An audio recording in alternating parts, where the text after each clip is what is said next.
Okay, now that I've wet up a bit, let me try and again. Okay.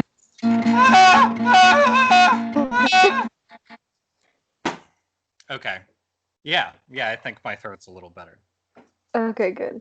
I mean, if it's not better, I don't know what more you could do, other than wailing. I don't know that there is anything else I can do about it.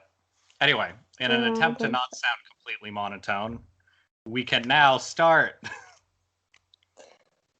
Welcome back, everyone, once again to this week's podcast, which this week will be brought to you by Lying to Your Friends and Pirates of the Caribbean 2 Electric Boogaloo. uh, uh, this week's podcast is also brought to you by Appreciating Labor and Old Fussy Babies. I am your host, Madison. I'm your other host, Jesse James. You been lying to a lot of friends over there? I've been lying to some friends. Um,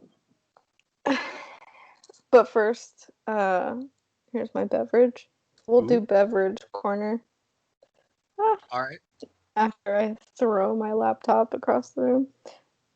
Mm-hmm.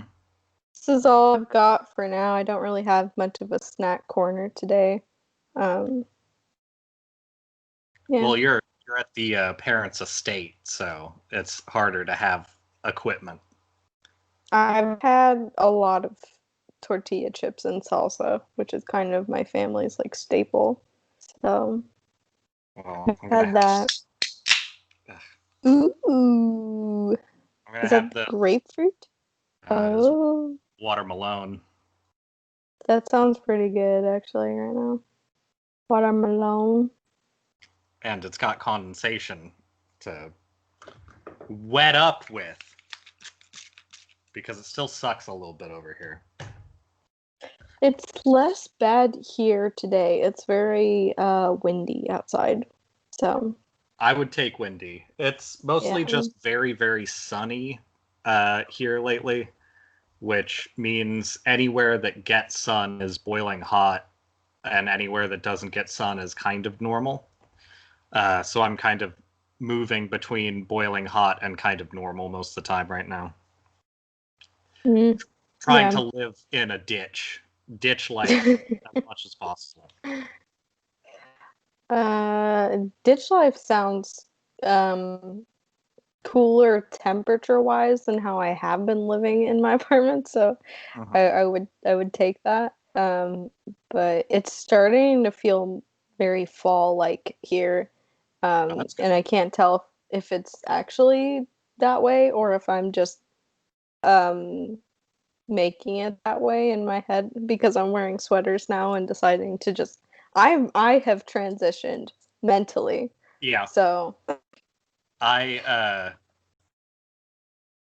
feel like my prior knowledge of you is that sweaters are usually 7 to 9 months of the year, so I'm not going to put too much stock in you wearing a sweater as a change of seasons, but I recognize it. It is kind of an unfortunate staple of my wardrobe historically. Like, yeah, but some of us want to wear blankets, and that's okay. Yeah. If I the just weather always want to be covered in knitted material all of the time. if the weather would cooperate and be blanket weather at all times, then we would all be happier. That's true. But yes, I have been lying to some of my friends. I've been playing I've been playing Among Us. Have you played that? Oh, yes. I have not played it, but I know what it is. Yeah. That's a good way to lie to people. Yeah. Have you been successful? Maybe one. I have only been the imposter, I think, like twice in all of the games, which isn't that many, but I don't usually get it, even though we play with a relatively small group, like 5 or 6 people.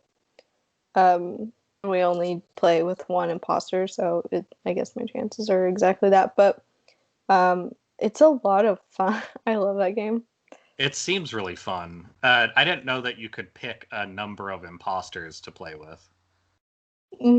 I don't know what I don't know what or I guess I know that there's a like an app or a phone version and then there's a desktop version. I don't know Okay. what the capabilities are with the phone version, but yeah, with the desktop version, like when you create your own lobby, you can set a lot of stuff. Like you can determine the amount of imposters, and also the amount of like time in between when they're allowed to kill another person. Oh, like a Um, cooldown? Okay. yeah. And you can determine like how long your talking lobby is basically, Hmm. and just other stuff like that. But yeah, it's really fun. They give you a lot of really dumb character outfit options that are very good. Okay, I've only seen the classic spaceman looking thing. Yeah. It goes further So than that? yes. So so you can choose like a color, the color of your spaceman, and Yeah. there's a couple of like full body outfits. I think one of them is like janitor. What are the other ones? There's just like a tuxedo. But I my favorite part is the hats. You get Hmm. to choose from a lot of different hats, and most of them are very stupid. Like I think one of them is just an egg, like a sunny side up egg. Okay. And there's a just like a toilet paper roll that you can wear in your head. I mean, it is distinguishing. It's very good. It reminds me a lot of playing Fall Guys lately. That is a Yeah. similar aesthetic to like, I don't know, put this garbage on your character. You'll see it. Yeah, that's I've been wanting to play Fall Guys too. I'm thinking about getting it so I can play that as well because that looks like a lot of fun. Right. Yeah. But have you been playing a lot of that recently? I did a stream of it with people, and then I also uh, have been playing it some on my own, just for like, To practice. yeah, I don't know. It's hard to say if it's practice or if it's just like the right kind of mindless activity uh, for like passing time. If I need Yeah. something to like break up, even if I'm just waiting for paint to dry, which is often what I'm doing, I will do something like that that takes like 5 to 10 minutes, and it'll give me that space. It's better than every time you have to like let stuff dry, checking like the news or something. Like Oh uh, God. scheduling that kind of stuff has been a big like emphasis for me. So I have other things that I do when I have extra space. Yeah. Yeah. It's a good like Among Us and Fall Guys I think are really good.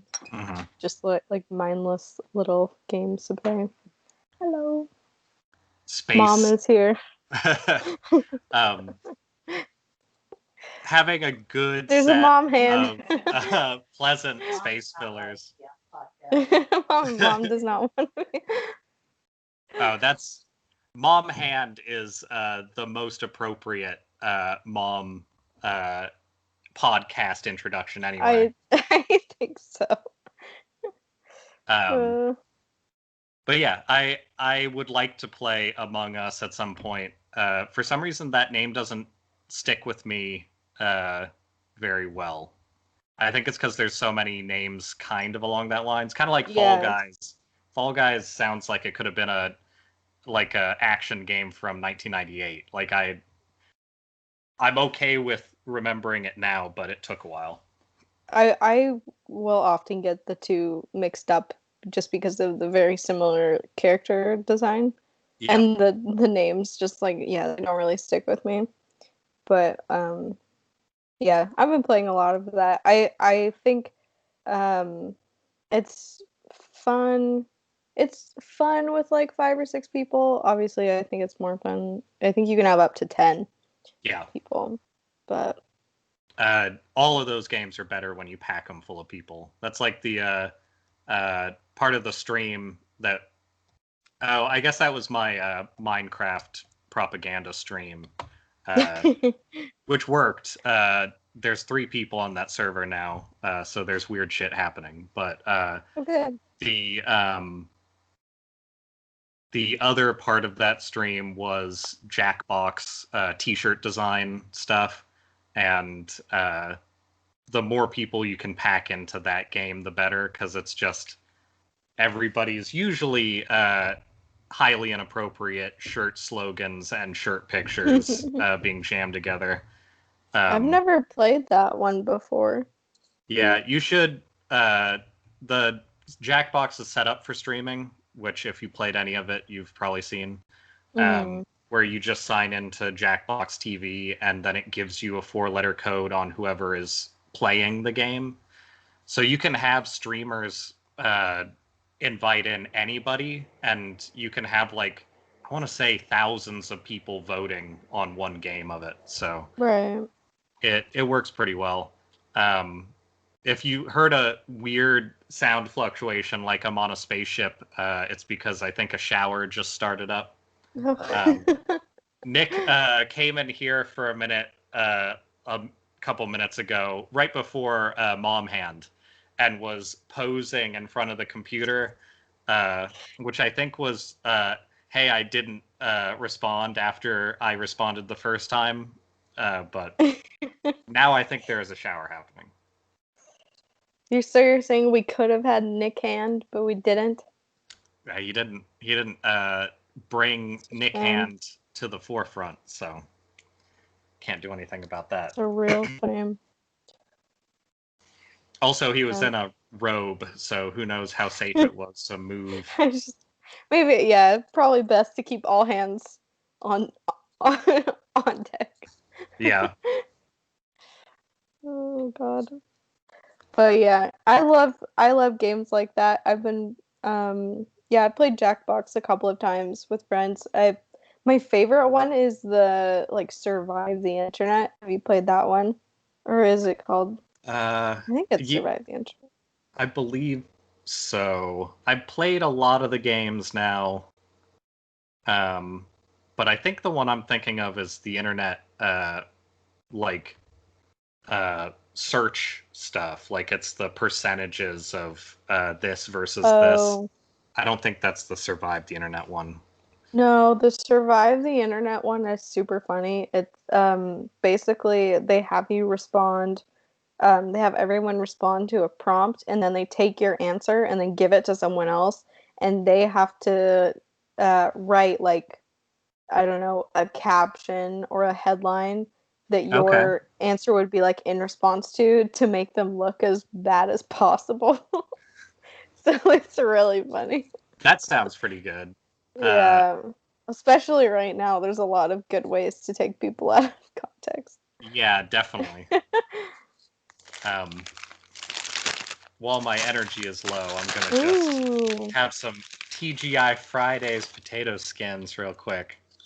Ooh, potato skins. That sounds good.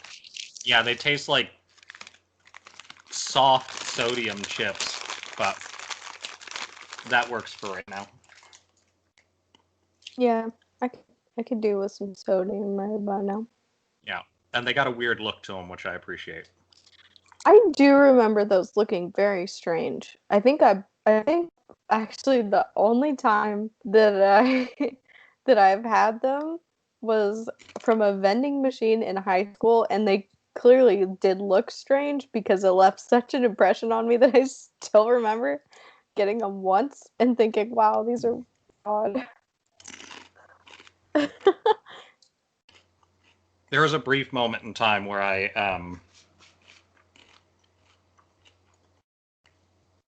think it was only like a couple of weeks, but I got sodas from a vending machine at a school I was in. Like I had discovered probably around like age 13 or 14 that they had vending machines that I could get soda in at the school I was at.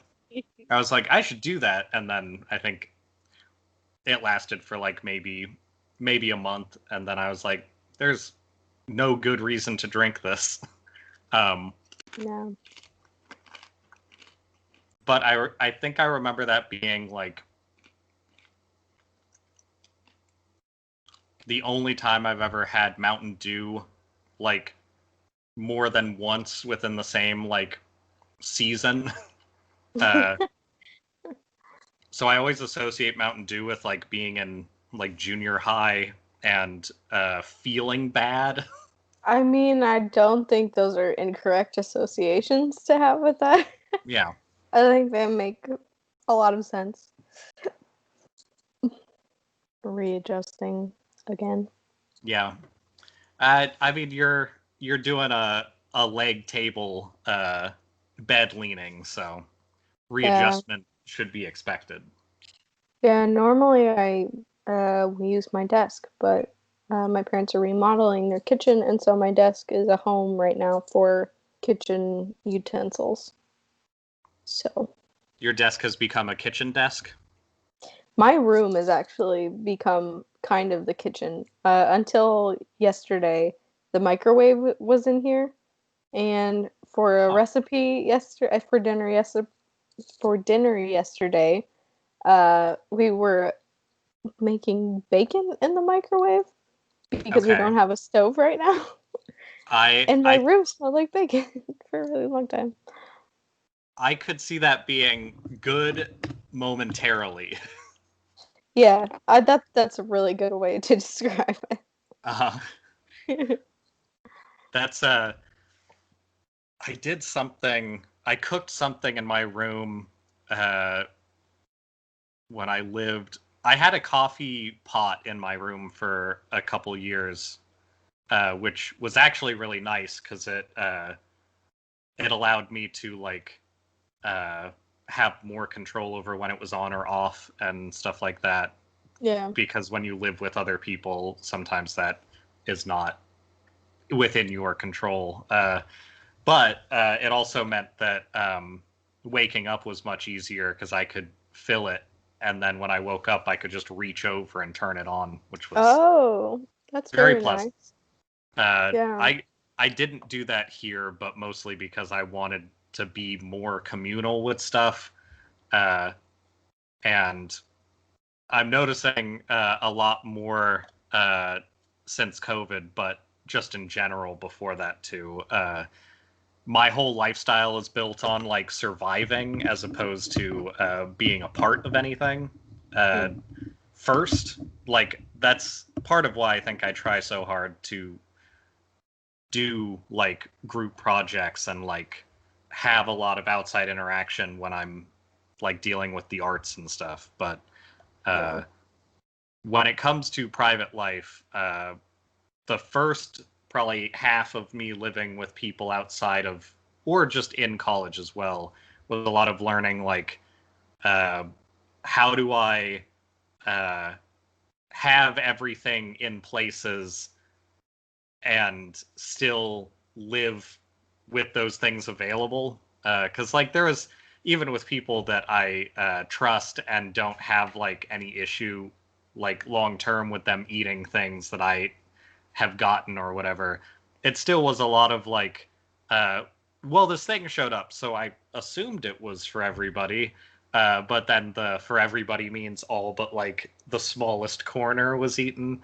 And like, that's sort of living with people anyway. So most people have experienced that. But there were points in time when I couldn't afford to buy enough food to eat in the first place. So that became a very like uh, important thing was to figure out how like for a while I had a fridge in my room, like a little fridge, and it wasn't to like have drinks and stuff. It was to make sure that I could keep track of like food and not eat too much or too little without other people adjusting those volumes for me. Oh, Uh, uh, and I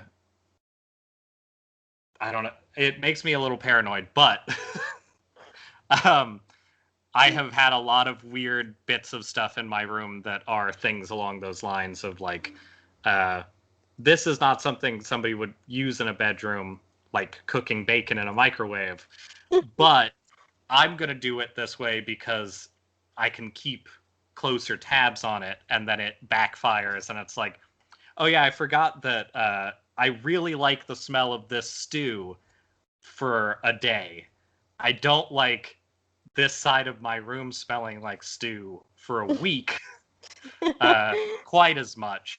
And generally, kitchens have a lot of flat surfaces, and bedrooms have a lot of like bedding and Fluffy serves. fluffy stuff, and a lot of like window coverings that are more absorbent and things like that. And I got to learn which of those things truly absorb the stink.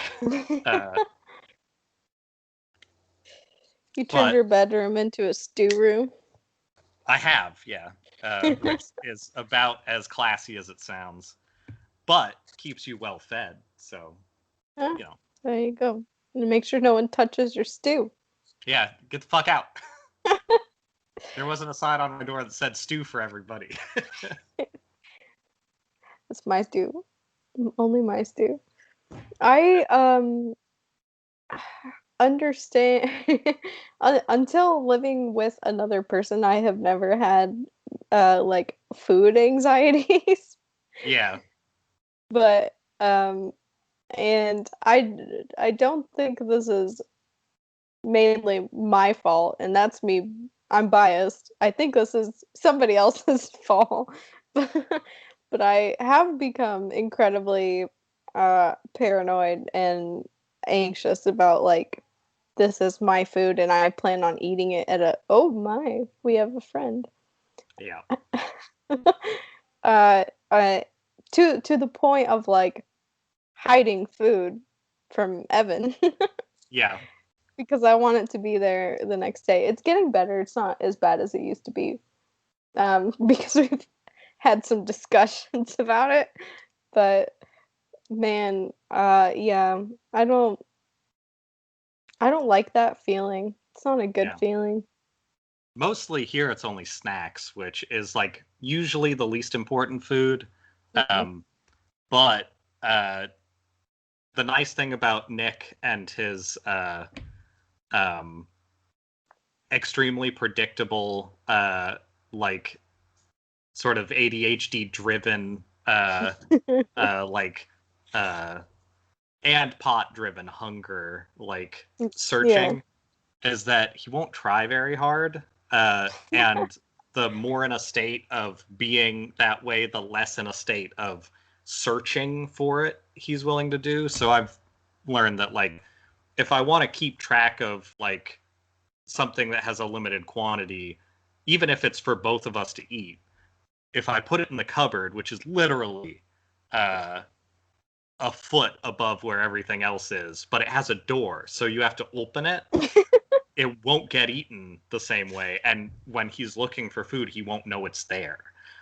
But if it's on the counter, like say there's like a box of donuts from the store or something, that could be dangerous to be there because it's visible.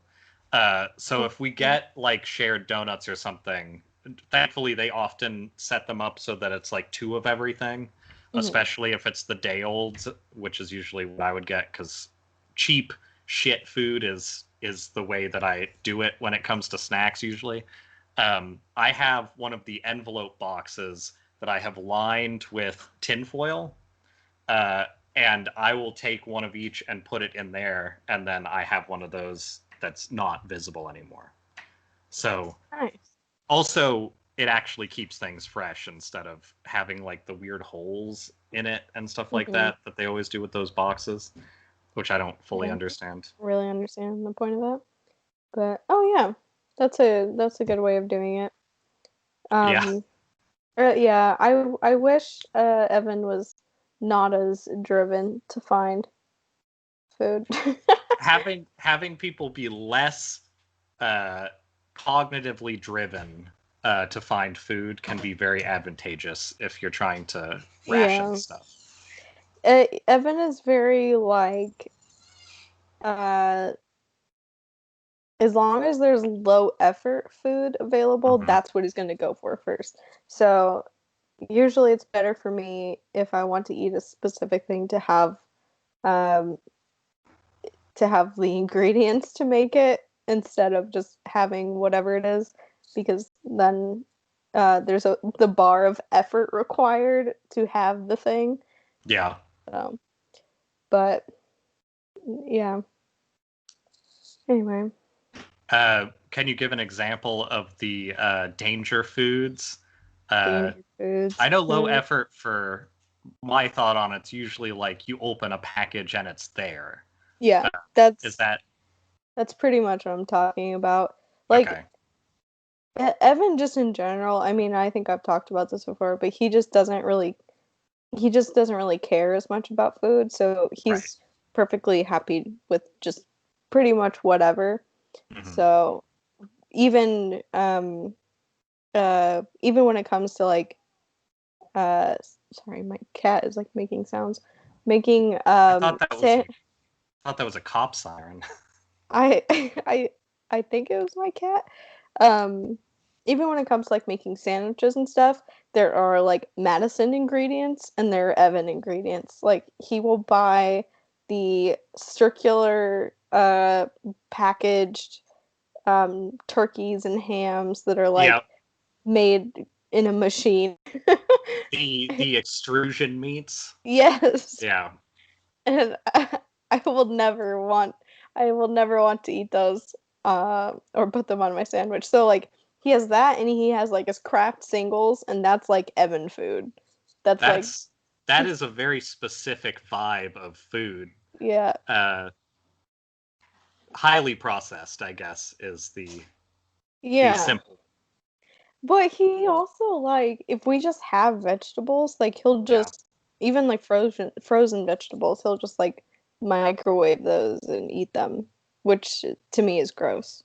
Y- Like you have to do something, but I he does that. I used to get shit for one of my not enough money to eat dinners was a can of peas because you could usually get them for like 66 cents or so. Um, a can of peas poured into a large bowl and then seasoned. And if I had like any form of like protein or something, I would like chop it into small pieces and mix it in and then microwave that. But it was basically it's like a half of your head sized portion of just pea with stuff in it. Yeah. And like that to me, I could see why people didn't like it. I would also occasionally, in like, well, this is probably closer to like 2010, I would eat like a can of spinach that I would spice so it wasn't like as sulfury because you can like kind of get too much of that sulfur leaf taste in there if you leave it Mhm. untreated. But uh, like if you rinse it and I did a lot of like water soup style like broth stuff. You could mix like spinach in with mushrooms and mushroom broth and make good stuff with that. Those types of quick things that take literally like a couple of minutes at the most to have like ready to eat, I'm okay with. But when it comes to like a bag of vegetables and just like throwing it into a bowl and heating it up, I don't know. Uh, the closest I can I go need for, something. yeah, I do like frozen berries Mhm. uh, thrown into like a cream or something for like a dessert because they thaw out real quick. But like I feel like that's a different thing than just There's definitely some thought put into that as opposed to just this is a bag of frozen vegetables and I'm gonna microwave it yeah. for as long as it takes. Yeah, whatever it says, long as it takes, it starts to get a little dicey for me on the Yeah, eatability. yeah, for sure. But yeah, low effort foods, there's kind of like that's his range. He really likes saltines, just like boxes of saltines, which I can get behind. Raw or Um, with the cheese on them? I feel like they're no a good vehicle. cheese. Okay. He just likes. Actually, no, this is the part I can't get behind. He gets boxes of saltines, and that's just like his late night snack is just dry saltines with nothing on them. But he gets the unsalted tops, which I think is not like you shouldn't even that shouldn't even be a product, in my opinion. Who unless you're like crinkling them up and putting them in a soup, maybe I Mm-hmm. guess I could I see. think you need to reprimand him for that. There's not many things that I think are necessary for like having to have a talk with somebody, but that I, uh, that's I like mean, honestly, there's nothing more telling about Evan's like relationship with food, I feel like, than the fact that he just enjoys unsalted saltines like as his midnight snack. I can't with that. That one's a little fucked up because like there's like the hardtack inspired stuff, and then Mhm. um, there's like kosher breads and stuff like that. If you want something that's still good and very cheap, kosher breads are like not like full breads, but like the crackery breads and stuff. They're so Yeah. cheap and they're really good, but they're like a little spiced. Like they have something going on and they're actually filling. But like saltines minus the salt is such a bad, like you may as well just be like slow eating like a stack of like Wonder Bread. Like there's nothing there anymore. Just like take some like flour, pour it in your mouth, and like just wash it down with a little bit of water, I guess. Yeah, you may as well at that point, Same honestly. same thing. Yeah. I I make the also bread in my mouth.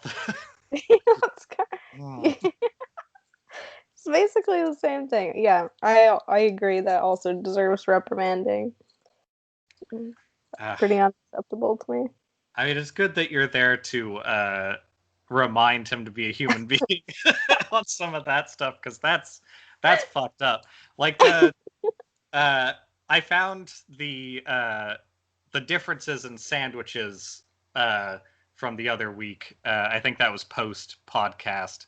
I found that enlightening to like flavor interests, but Yeah. this really codifies the whole That idea. this Like, really puts it in yeah, perspective. now Although I get it. I was pretty impressed with the fact that he had gone to the effort of like getting the specific ingredients for a BLT, even though it's three ingredients. Yeah. I was so impressed. I mean, he, to his credit, anytime he occasionally like gets a wild hair to make something specific, he will like go and do it, and he can cook. He just generally does not care to. Right. Which is like whatever, that's your personality. I like to cook a lot, and I like flavors. So you won't catch me with an unsalted saltine in my mouth I anytime. I know some very good technical cooks that I think have bad taste but make really good like staples. Mm, So he could be that style of person because that's yeah. definitely a style of person I've met and very useful to know those people sometimes, but can't trust them when it comes to like eating advice. When it if you No. need flavor, go to your weird, messy, fat friends that know what good shit is. I think Evan is a type of person who maybe wants to get the staples down. Like for a couple of weeks he was very, very obsessed with learning how to cook a steak properly. And we just haven't had steak since then. It's just like a short phase of I'm going to learn how to do this and then forget it. We're never doing it. I'll So give you my steak recipe and see if it works. Because I went through a phase of trying to figure out. Let me. I'll call it a phase. I went through an entire life post living with parents, mm, in which I try to get the most satisfying food out of the least shit. And for me, my spices on like steak and stuff like that, and I have used this as a meal thing for like dates and stuff. So high risk, and it still went okay. So I know it's at least tolerable. My version of it, which if you guys want to try it or anybody wants to try it, and they don't have like a solid steak idea already, is you just get a piece of tin foil that's big enough to wrap all the way around it. You get cheap ass steak. Just get the steak that isn't like so bad it's gristly, like the stuff that's not stewing, but the stuff that's like we're selling this cheap because it has like large fat strips and stuff like that. Like that's perfect. And then you just rub the whole thing with an even mixture of pepper and dill, and then like put a tiny bit of salt on it. Ooh, dill. Interesting. Yeah, I really like dill, so I'm already sort of in the bias zone for that. But I think Yeah, it's I love dill. when it comes to meats, like really base flavor, like proteins. I think dill is perfect for it, and then like certain vegetables, I think it blends well. But you literally wrap it all the way around the steak so that moisture stays in it, and it creates like a pool around the steak, like it kind of drains out. But if you cook that at like 375 for like 15 minutes, just like a normal sized, like what would be like a serving and a half worth of steak, but like I would call it an American serving of steak size. That's it. Like you just like sort of touch it with some stuff and put it in a wrap and put it in a hot oven, and that is literally the whole process.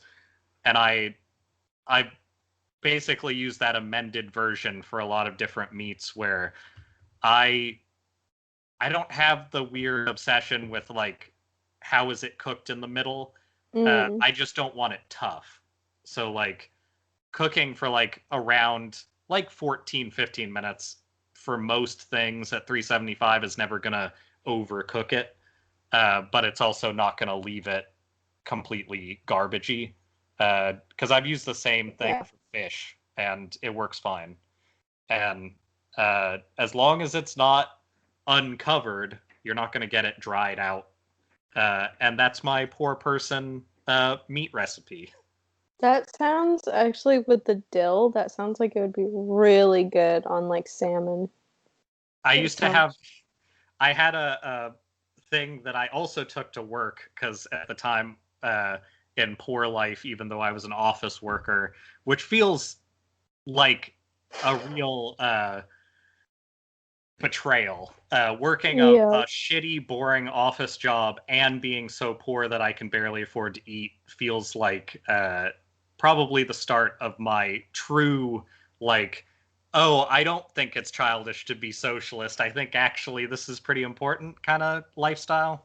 But I was making baked potatoes and then cutting them in half and taking half to work and eating the other half at night as like my pretty standard meal plan. And then I had like a hookup with an old place I used to work where I could get a bunch of smoked salmon for the price of getting like a bag of chips, basically.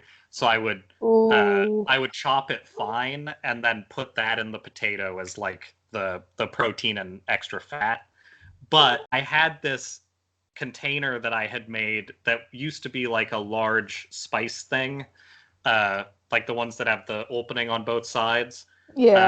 I had refilled it with that mixture of spices plus I think paprika, and I just had it to put on everything that I made for like a couple years because it was easier to carry that around than to try and explain to people that I was like trying to get the mixture right. So I literally had like this little spice bag that I think had like a painted label around it that said like Jesse's Spice on it or something. Because being a garbage person isn't a new thing for me. But a lot of cheap meats and seasoned potatoes came out of that exact same recipe that I was talking about. Sounds really good. That sounds delicious. You can't really go wrong, I feel like. Well, I mean, at times you can, but Yeah. for the most part, you can't really go wrong with like the combination of cheap meats, potatoes, and I mean, like various spices, especially dill. I have bias too because I really like dill, Mm-hmm. but and paprika. Well, it's because we both have taste. Some people don't like it, Yeah, but uh, some people some people. and their unsalted saltines. It's To in the be, name.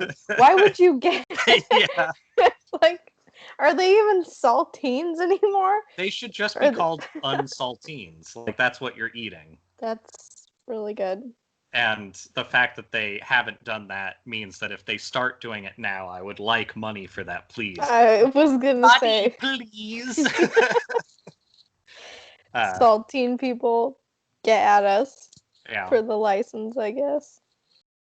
And stop. I think they put those in like a lighter blue box, and I don't Mm-hmm. appreciate that either. I think if they're going to differentiate, it needs to be in a different color.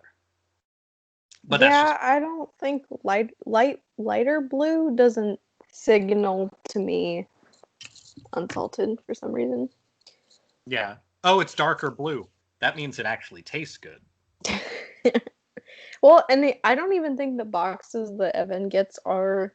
I think it's actually red because he gets like off-brand saltines. They're not branded saltines, Okay. so they're real fancy. I'm a big fan of off-brands, but I do think it's funny to get off-brand unsalted saltines because I think it's like $2 for a box of 4 sleeves that should be like at least a week's worth of saltines. It's You would not. think. Yeah, I know. I know how people eat. Uh, Apparently, this is also the podcast about me being a trash goblin to some degree. Uh, but so I have a long history of using art materials, and this isn't really a segment, but it might be if it continues to happen. Um, but I have several trash art things that are sort of projects from this last week, and I'll have results of them next week. But the first one is I have like a long history of doing refilled pens for art type of stuff. Mm-hmm. I think that probably around like 2000, I had, well, probably more like late 90s, I had started using an old oral syringe that we never ended up using for like a cat malady. We had like a bunch of equipment that they gave us, uh, including we had to like IV saline into my cat, like his arm for like a few Oh weeks. no. So he would have a big saline like expansion that would slowly absorb back into him. I forget what it was even for. It was like a kidney infection or something. But um, anyway, I ended up with some medical equipment that we didn't end up having to use from that. And what I ended up doing with it is using it to get down into the manufacturing like openings of old like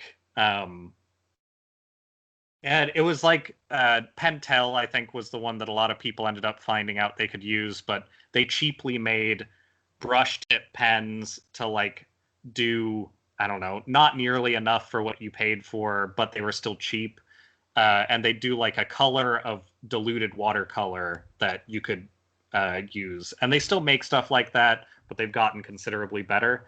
I had ones for orange because I would orange and green, I think, because I would like do what would essentially be like 2-pass color simulations in like grade school and stuff of like comic books.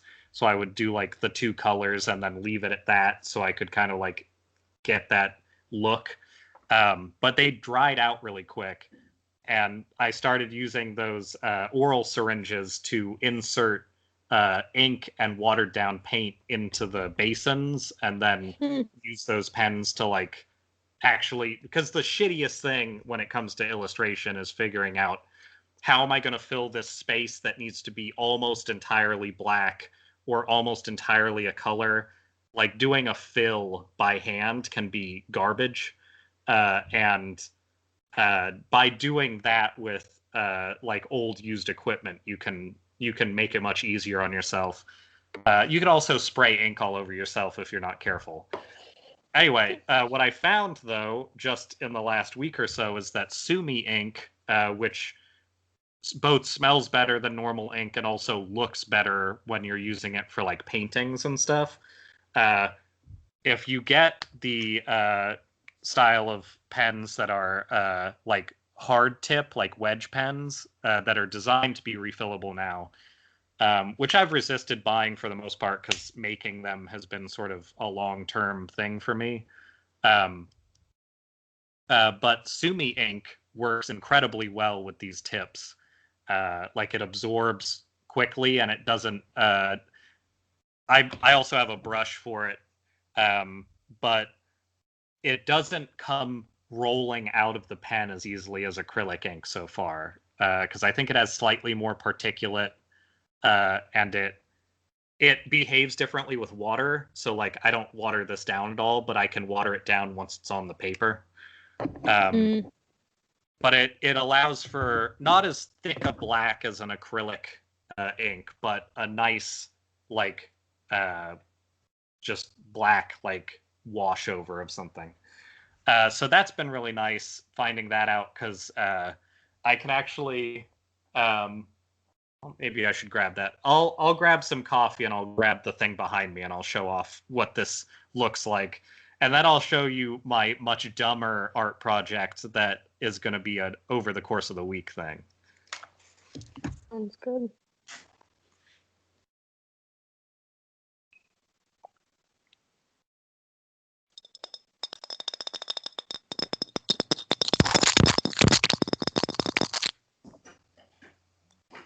Some bottle ASMR for everyone while Jesse's gone. And I will also reapply my chapstick because my lip has a cut from something. I don't know what it was. Hello. I couldn't make out anything you said. I just heard muttering.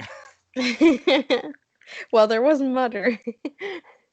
I was passing the time by letting everyone know that I'm reapplying this brand of chapstick, which is it's Dr. Pawpaw. It's my favorite brand of chapstick. I haven't It's an seen that. Australian brand. I think that it's starting to become kind of popular over here. I'm starting to see it more. But Okay. I woke up this morning with an actual cut on my lip. Like I don't know what I did or what happened. It's not like splitting your lip. It's like a clean cut. So I don't know what I did, but it really hurts. Interesting. Yeah. Did you ask your parents what they're doing? Maybe there's some sort of I don't know, untoward action. I spoke out of turn. They're taking This samples. is what happens. Oh god. Well, that's unpleasant, but I'll have to check that out because I'm always looking for good moisturizers of various types. So I really like this one because it's not it's more waxy than like goopy. So I think it stays on for a little bit longer. I really like this. Where did I get this? I feel like I got this at a TJ Maxx or something like that. They usually have like little things like this. But this is a cool product just because it has, this end is the chapstick, and this other compartment is like a sugar scrub Oh, for that's helpful. exfoliating. Yes. I used to So carry it's very both of nice. those things with me in my what I'm realizing is basically a bag of emergency supplies that I always have on me. But I hadn't I mean, realized. now. Yeah, but I've done it since years before we even met each other, and I don't think I realized that that's what I was doing until the last like half a year, because I continue to take it with me when I go to work, even though I'm like going, but mostly alone and mostly in periods of time that I'm not likely to run out of stuff, and often with a ride set up, so I'm not counting on like finding transportation. Yet I'm still carrying a bag with me no matter what, as though any moment I could be a hobo and will need to like have the ability to carry stuff. Uh, a lot of introspection lately and finding out just how thrift centric my mindset is. But anyway, so using this pen, it has a chisel tip that allows for like on the smallest edge, probably, I don't know, close to a wide brush point. So like you can get a pretty fine set of lines with it. And you can also get a really thick side to like fill in space. Mm-hmm. The big part of like time consumption in painting is mapping out everything you're going to do at the beginning. The refining process takes forever if you're doing certain things, but without fail, no matter what kind of painting you're doing, if you're having to mark out space to actually like get the image before you're working your way in, which is especially in like impressionist and like pieces that require a little more structure to like show what they're showing well, instead of just be like springing up from what you're trying to make. Like abstraction, you'll never have to worry about it most likely, but depending, it's abstract work is almost its own art form. But I I do a lot of sketches on like cardboard and stuff like that. So having something that doesn't require me to load a brush, and it doesn't require me to like really care that much about it, I can just sort of draw as though I were using anything else on paper, and then go from there to a larger piece. And I don't have any before stuff, but I found that with my sketch work, this is just a picture that somebody I've been talking to sent me. I was able to very quickly sketch out all of the bits that I wanted to paint, and then I didn't have to worry about like structure anymore. And Mm. it doesn't have to dry hardly at all, because Sumi ink is practically applied as you do it, unless it's extremely thick. So like unless you look close, you wouldn't even notice that it's a different uh, like texture than the rest of it. So for Yeah. something like a simple sketch, it's perfect, and that I'm really excited to like use that to speed up some of my my process work. And these were on sale. I ended up with two of them for like $5, but I think they're normally like $6, which if you are into refilling and stuff like that, they're made well. So I don't think it would ever be like a hard price to pay to buy them like once every few months at the most. So Mm. that's one art thing that's been going on this week that is exciting for me at least. The other thing, which might be more interesting for people stuck at home, um, so get these items over here. So clay is expensive. Yes. Um, clay, in order to, let's say you want to build pieces to stick to a mask you're making, like I most recently have wanted clay for. Or making somebody like a gift sculpture, like small things. I like doing that kind of stuff for like, again, in case you haven't picked it up, I'm very cheap when it comes to like things that I don't think are more meaningful with money, which is most things. Mm-hmm. So a lot of my gifts and stuff on holidays are things that I make. Um, like I want to say like you've gotten like stickers and shit from me in the past that are effort, but they're not fancy. Um, in that range, I have uh, this here. This is not a paid advertisement, but this is some cheap conditioner. I think this was like $4. And then I've got this cornstarch, also not an advertisement. And what you can do, and what I'm going to be testing prior to our next uh, podcast, is if you mix these 1-to-1, you can make an overnight drying clay.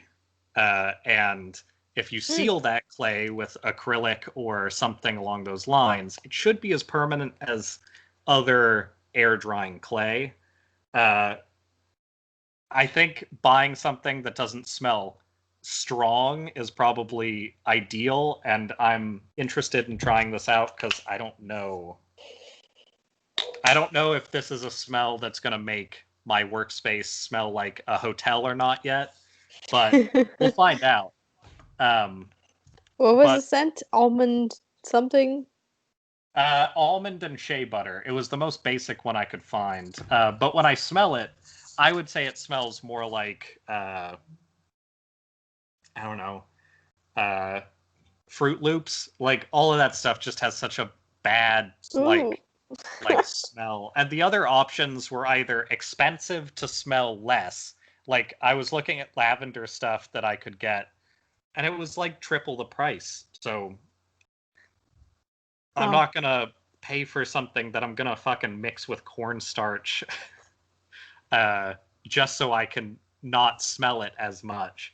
So hopefully this one's good for that, but we'll find out. I'll either have a terrible sculpture or a mess or something to share next week.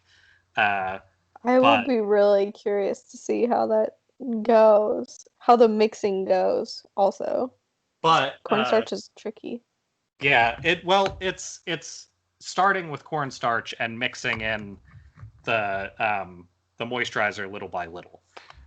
This much cornstarch uh, is equivalent to this much conditioner. So 1-to-1, I mean, you can kind of see the volume of it. That's the amount of clay you should be able to do. Which, I mean, granted, you have to make stuff with the intent of it being dry by the next day. I don't think this is stuff you can keep, but I need to test it more.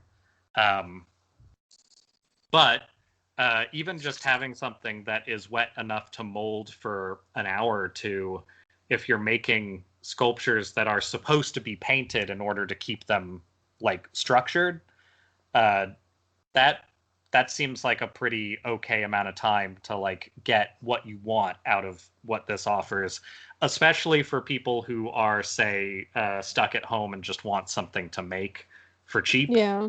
um, I think this is probably, if you were buying some of the cheaper clays that are of a similar intent, you would probably spend, I don't know, like, well, if you're getting nice clay, it's going to be like $100. But if you're getting like fine clay, probably like 30 or 40-ish for this amount.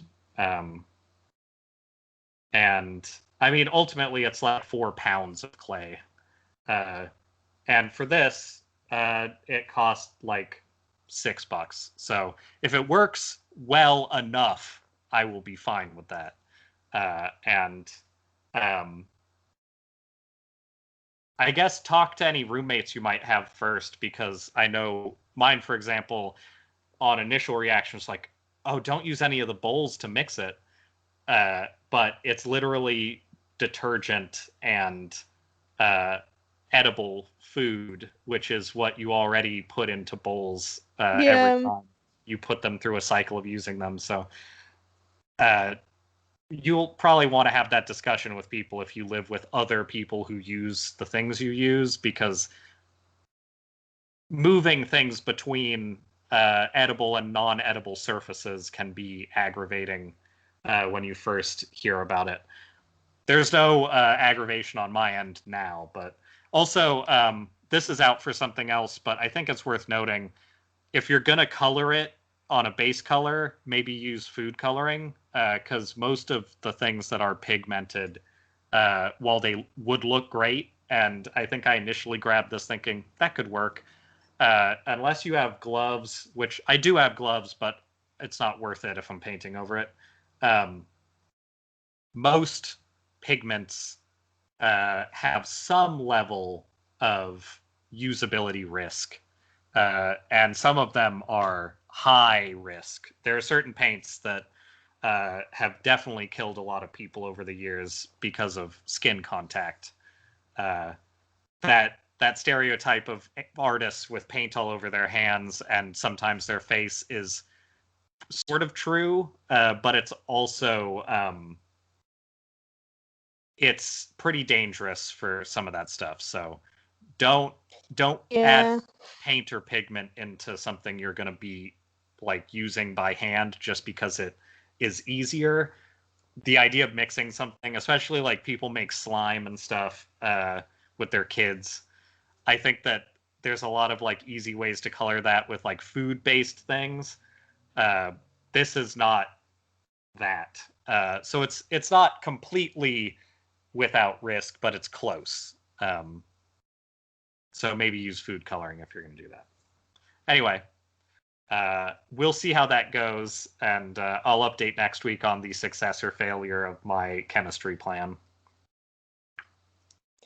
I will be very interested to see how that goes.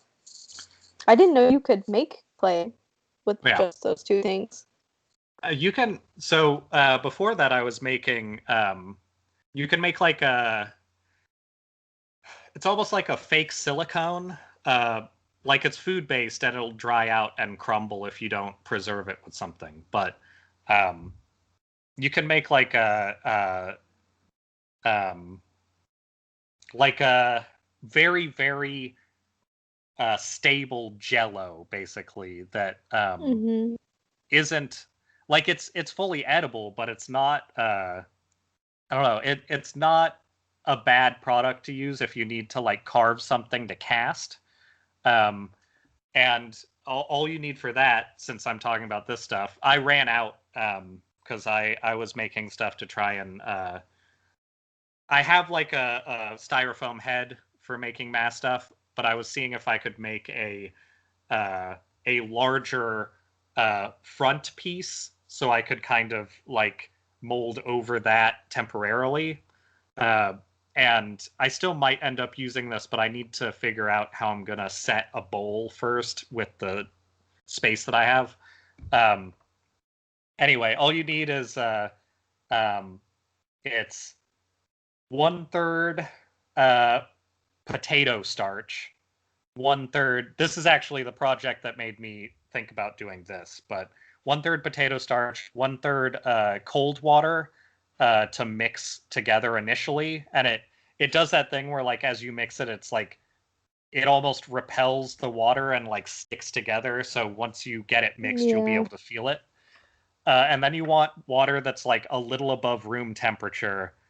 So once you get that fully mixed, pour the rest of it in. So you have 2/3 water, 1/3 potato starch, and then like you can heat it in a couple ways. I would say just microwave it, depending on volume. I usually do like 16 ounces to like maybe 24 ounces. Microwave it for like 99 seconds. That's my standard time for a lot of stuff. You can do longer, but I think I did 2 minutes, which isn't much longer, but it was just long enough to like I could start to see it maybe over drying a little. microwave it, and it'll sort of start to cook a little bit, and it'll clear. Like it starts as a white fluid, and it'll kind of be not completely clear, but like clearer. And using like bowls or cups or whatever, which is most of what I was using, you'll be able to see it. And then you can move that into like a fridge probably, and just leave it there for a couple hours. The thing that you can do though when it first comes out is if you have something like, say, probably not your face, but if you have something that's like one of those party masks, or you have like a shape that you've made that you've like wrapped in tinfoil, you can press that into it. It's still soft. And then you can refrigerate it. And if you just let it sit over the course of a couple hours, it'll sort of set. And then you can usually I'll put like plastic wrap over something I set in it. That'll pull out without even having anything stuck to it. Like it sets into what it's basically like mochi consistency, but a little harder. Oh, that's cool. And then you can use that as a temporary mold. But it's all food safe. Like you could literally eat it because it's just potato starch and water. And that stuff, if I can get the clay to work right, I might make a mold for the clay using that, because then that usually lasts for like, I don't know, a couple of days, and then it'll start to dry out enough to where it'll just kind of like break seams in it. But it's basically just a very cheap, very like compostable version of making like ceramic settings and stuff like that. But cool. Yeah, that's another option you can use if you want to do at home sculpture kind of stuff. And with that, as long as this works the way I think it will, you'll have casting and like clay molding enough to do like an actual set of sculpture stuff, from like rough drafts and dummy sculptures all the way up to a finished thing that you can like something like this. You could just use whatever. You could use Gorilla Glue, or you could use like a wood glue of some kind and just stick it all together and make a full sculpture out of it. I just need to see how tough it is first, and then hopefully that'll be a success, and not just a bunch of like things that I have to work out for the next year to get them to work. Yeah, hopefully. That sounds like, actually, conditioner and cornstarch sound like some of the ingredients that people use to make slime. Is that true? Probably. Yeah. I bet that would work fine for whatever you're doing. But if you add, that's the biggest problem with sculpture, is that making sure it actually dries is the hardest part. Like, you have to have something that's going to truly become solid at some point if you're going to do anything with it. But like if you take something like this, which costs practically nothing, do like a 2/3 white paint like mixture and just pour it over it. That, honestly, if you have a good enough idea, you could make a gallery show out of something like that. And that's the kind of thing that I'm aiming more towards, is like my constant striving for the cheapest possible gallery shows with the largest returns on like ideas and potential like buyers and stuff. But getting ideas out there cheaply is tough when you're a visual artist sometimes. And that's sort of where a lot of this stuff is coming from. This is true. I have another brief snack corner, and then we should move to a Madison thing, because I'm looking at my list that I thought was tiny, and now it seems large. So my friend Morgan made these. and this is a maple scone, which appears to have both maple chips of some kind and a pretty good consistency maple like glaze frosting style thing on it. That looks really good. It just needs like some bacon, sprinkled bacon on top. Yeah, we have turkey bacon, but it hasn't been cooked yet, or I would consider that. Yeah. But That's I pretty missed. good looking scone. I missed a friend thing yesterday where people did a distancing thing at the park, but I don't think my temperament is risking things to see people at a distance. I would rather see people through video until the risk factor is lower, especially if food is being shared. So I ended up losing a bunch of sleep over it, literally, and then I couldn't go. So my body kind of took care of that issue for me. But I did get some things sent back with my roommate. So ultimately, my roommate went. So the risk is probably about the same if we're being real. And the food came here, and while the containers and stuff have been cleaned, I'm never going to be like, oh, it's safe now. But you know, if neither of us had gone, I might have been less interested in having Tupperware from other people. But at this point, it's sort of the risk has been set, so I may as well have this. You scone. might as well really enjoy that scone. Mm-hmm. Also, it's the texture of like really thick pizza crust, like it is slightly spongy. It's very good. I love the texture and consistency of scones. I think they're pretty good. It's like the perfect balance between a straight biscuit and something more pastry like Yeah, cake.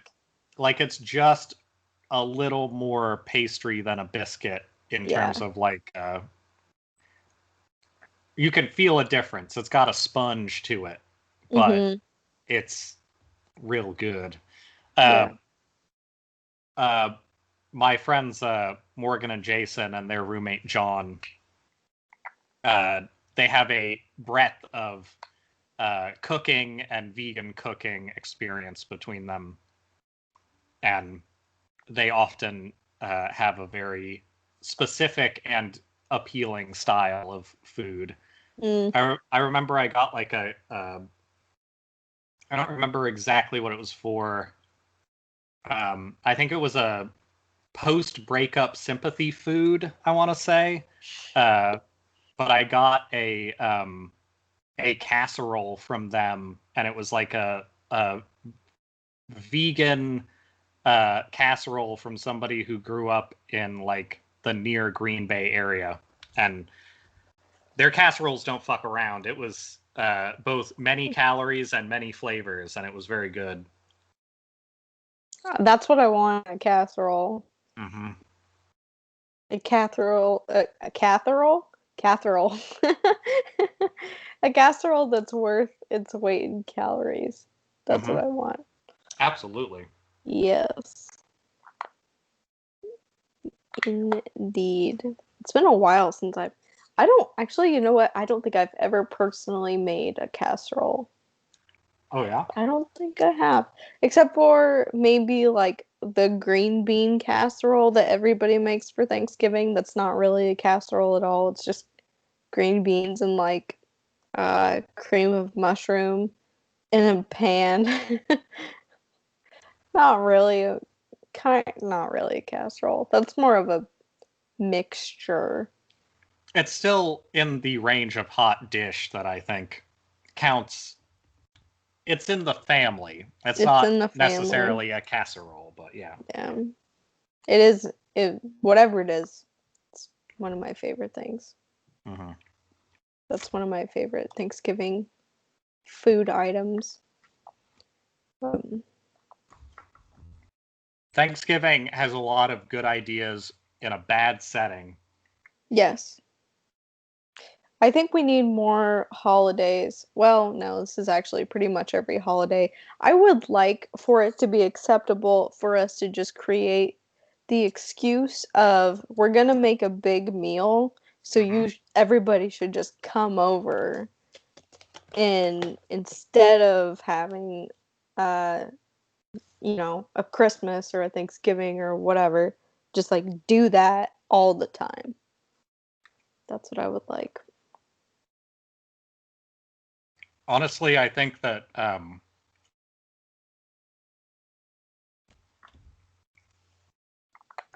exact feeling is what a lot of conservatives think that leftists want to get rid of, and that's part of the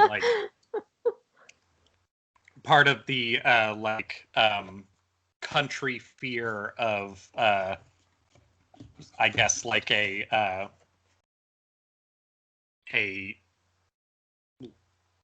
civilization-wide gentrification kind of thing. Yeah. Is the vision of people who are like urban dwellers is that they don't want that. They're taking my Christ out of Christmas. Yeah, that kind Kind of of thing. stuff.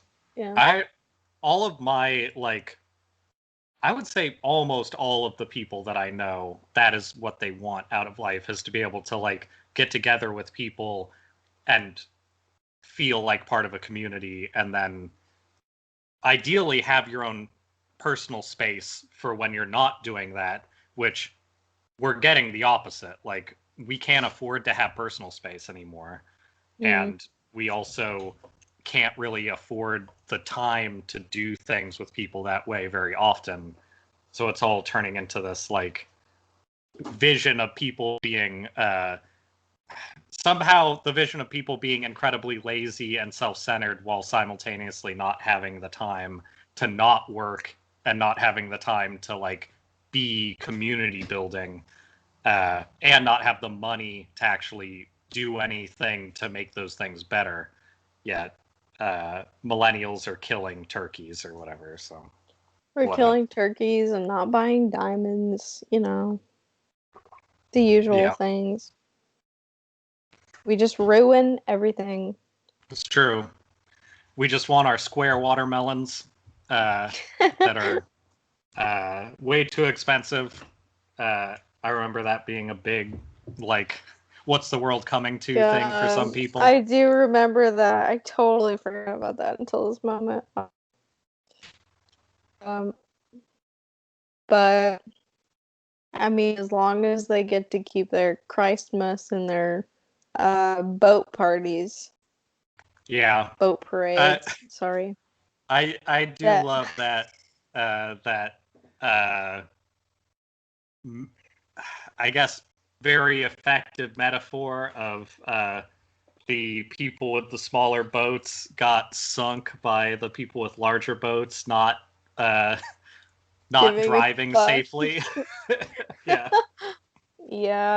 Yeah. So that was my second topic. Pirates of the Caribbean 2, Electric Boogaloo. Oh, yeah. I just exactly what you said. I don't think there's a better metaphor. And Mm-hmm. I mean, there's something so dumb. I like just looking at all the pictures of like all of the boats out in, I think it was Lake Travis, or I think this happened in a lot of places, but Yeah. I think the biggest one was in Texas, so Lake Travis. But they're seeing these pictures of like just so many boats, all of these like rich white people out on their whatever. Like, it's so funny how dinky and dumb American fascism is. Like, Yeah.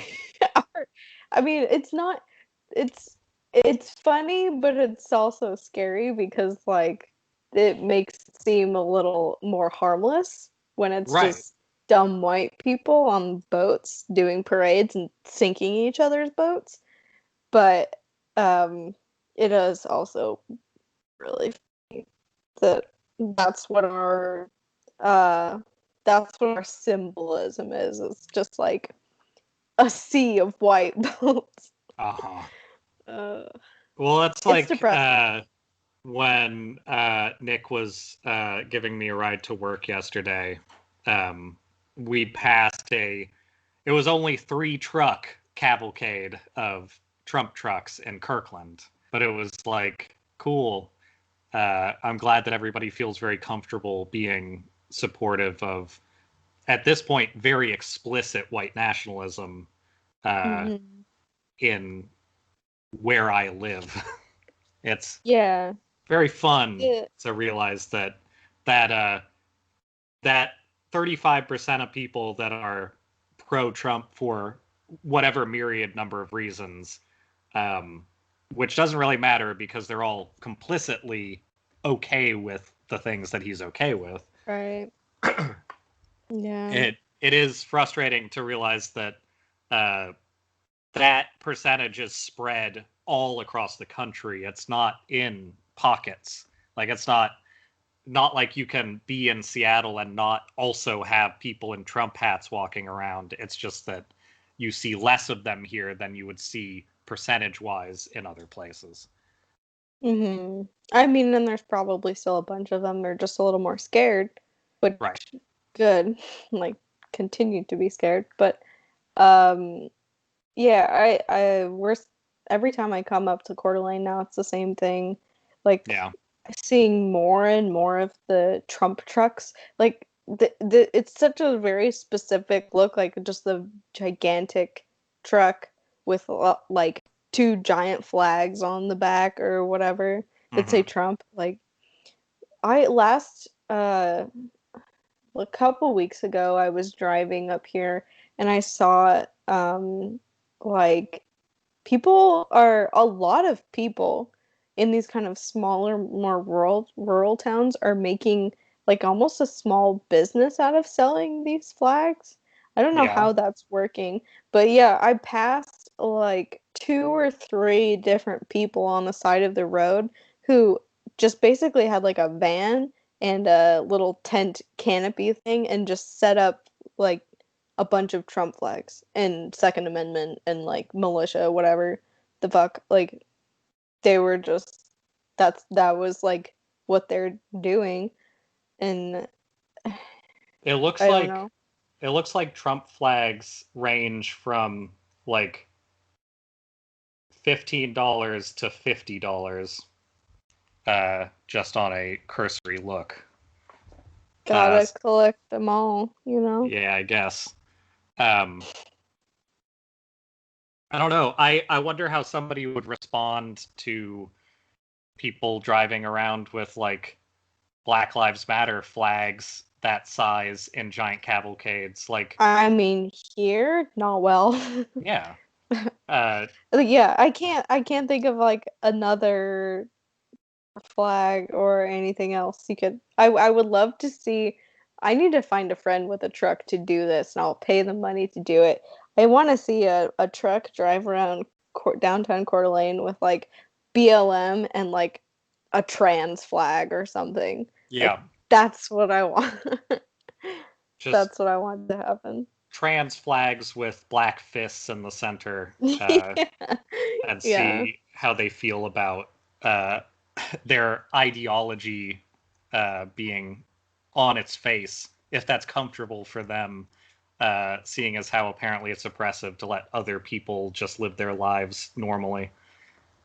Uh, which is all a Trump flag is at this point, is trying to say we're not going to let you live normally because it makes us feel weird.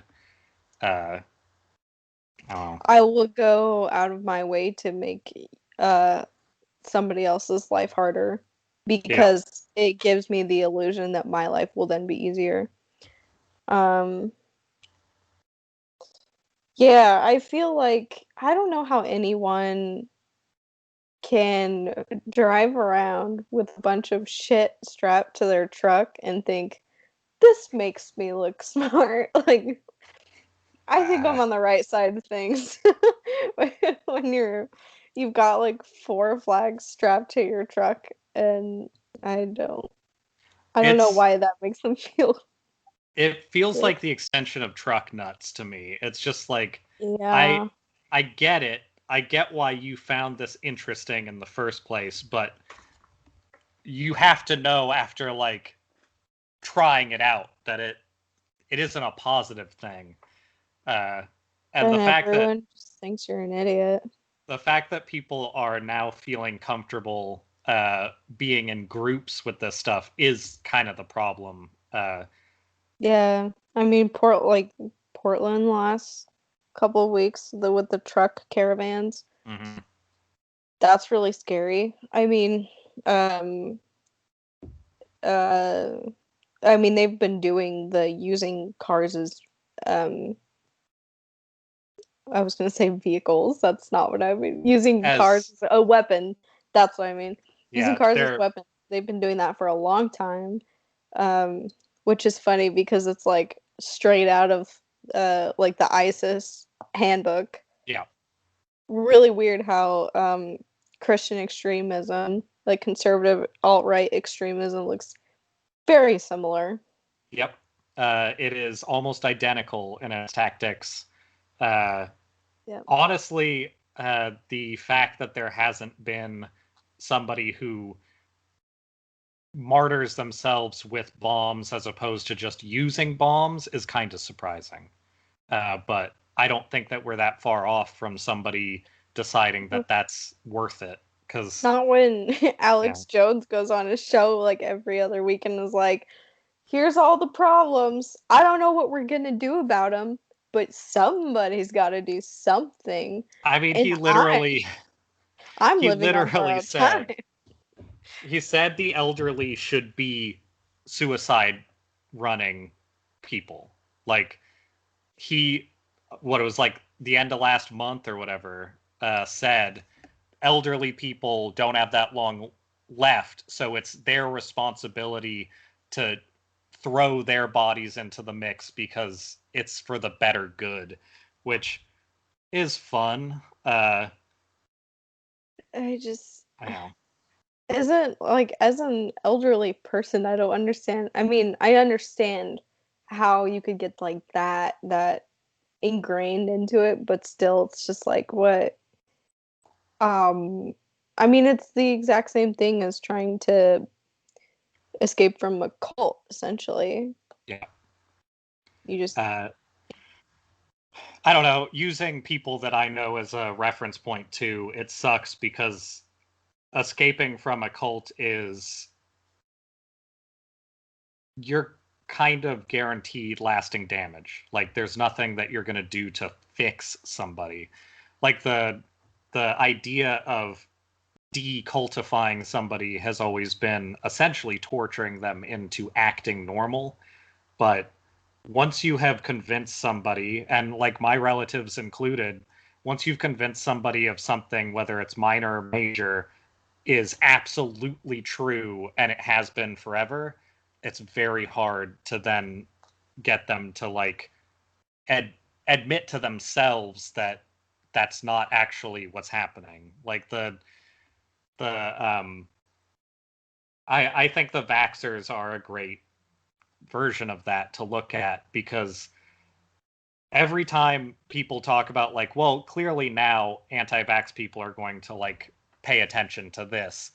I remember even saying that with the COVID stuff starting of like maybe this will actually change some minds. It might get some people who are on the edge who are like, well, maybe inoculation is a good idea, instead of going all the way into it. But for the most part, people who have decided that that's like an evil plot, or just the people who think that they're more learned on it think that it's just negligence. It's like, well, people aren't really smart enough to inoculate against things. And it's like, mm. I mean, that's sort of how we've lived this long. That's why there's so many people now, is that we did figure that out. Um, but those people, especially, I think, are going to just sort of quiet down. And I've seen that with people I know who I thought had pulled back on that idea set, And as soon as something comes up that might support those ideas, go 100% right back into it. And it's hard to see because it really does, when people are that close to you, start to diminish the idea of like having a good way forward. Because I imagine there's got to be a way to like ingratiate people back into society and some idea of like uh accepted truth.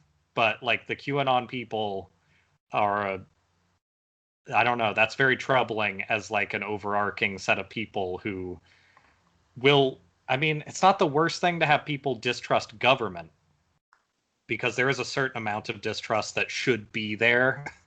But having people distrust government but trust an insane idea of like essentially people who are abusers being the only thing that's good, that creates a lot of issues for the future. Like, think about actually doing anything to punish Trump and to give a good example of like, hey, now that he's not considered the voice of everybody, now we can actually at least put him on trial for encouraging all of this violence. And ideally, like a bunch of people in government right now, including a lot of Democrats who have been encouraging violence for a long time in their own ways and know it, being able to put those people up in a spot where they have to actually say what they've been doing and people can actually get context isn't going to happen. And if it does happen, it's going to be completely ignored by the people who would benefit most from it now because they have this idea of conspiracies that I guess control everything. Like QAnon really does use that, like, everything is in God's plan way of thinking that I think is incredibly damaging. Yeah.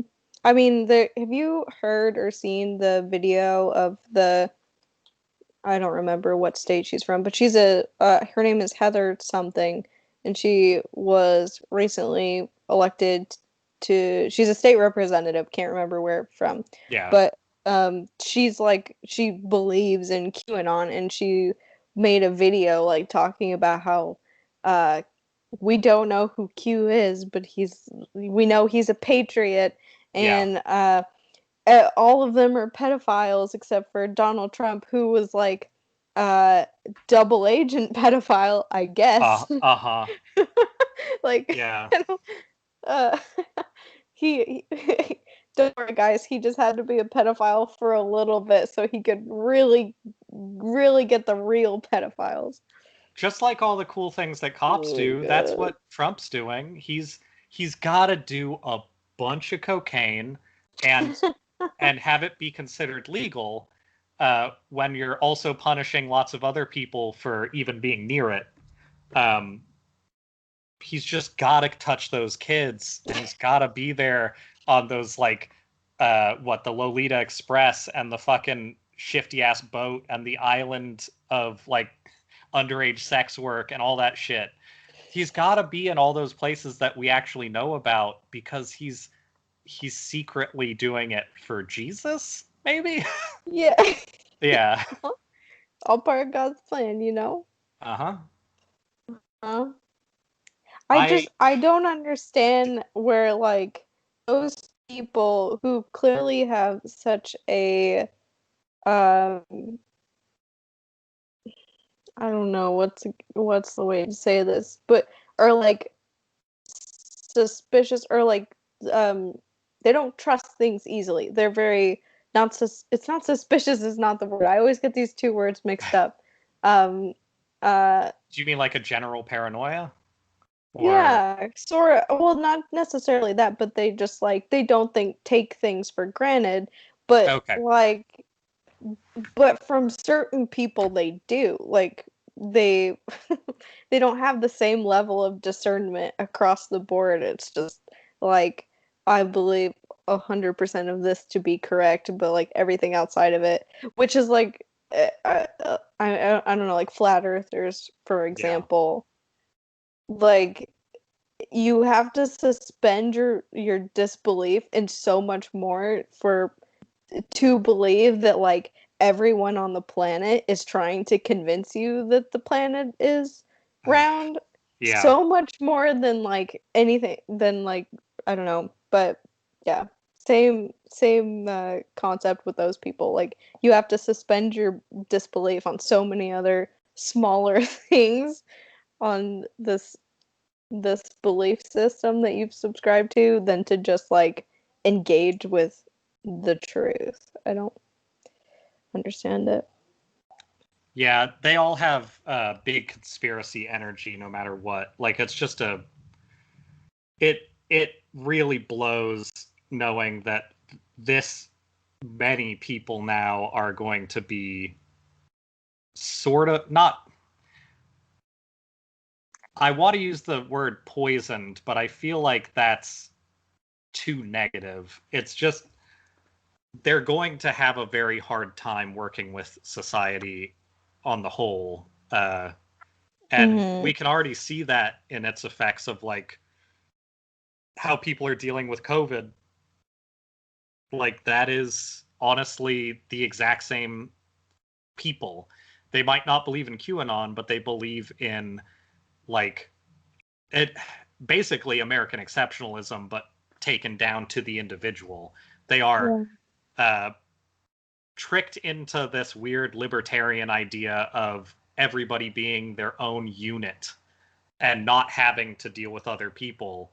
And whenever you try and tell them that like there are consequences for everyone, like I think a lot of people hear about something like the butterfly effect and think like, oh, well, smart people are talking down to us when it's just maybe not the best way to describe that we all have to deal with each other. Like my life is different because of my neighbors.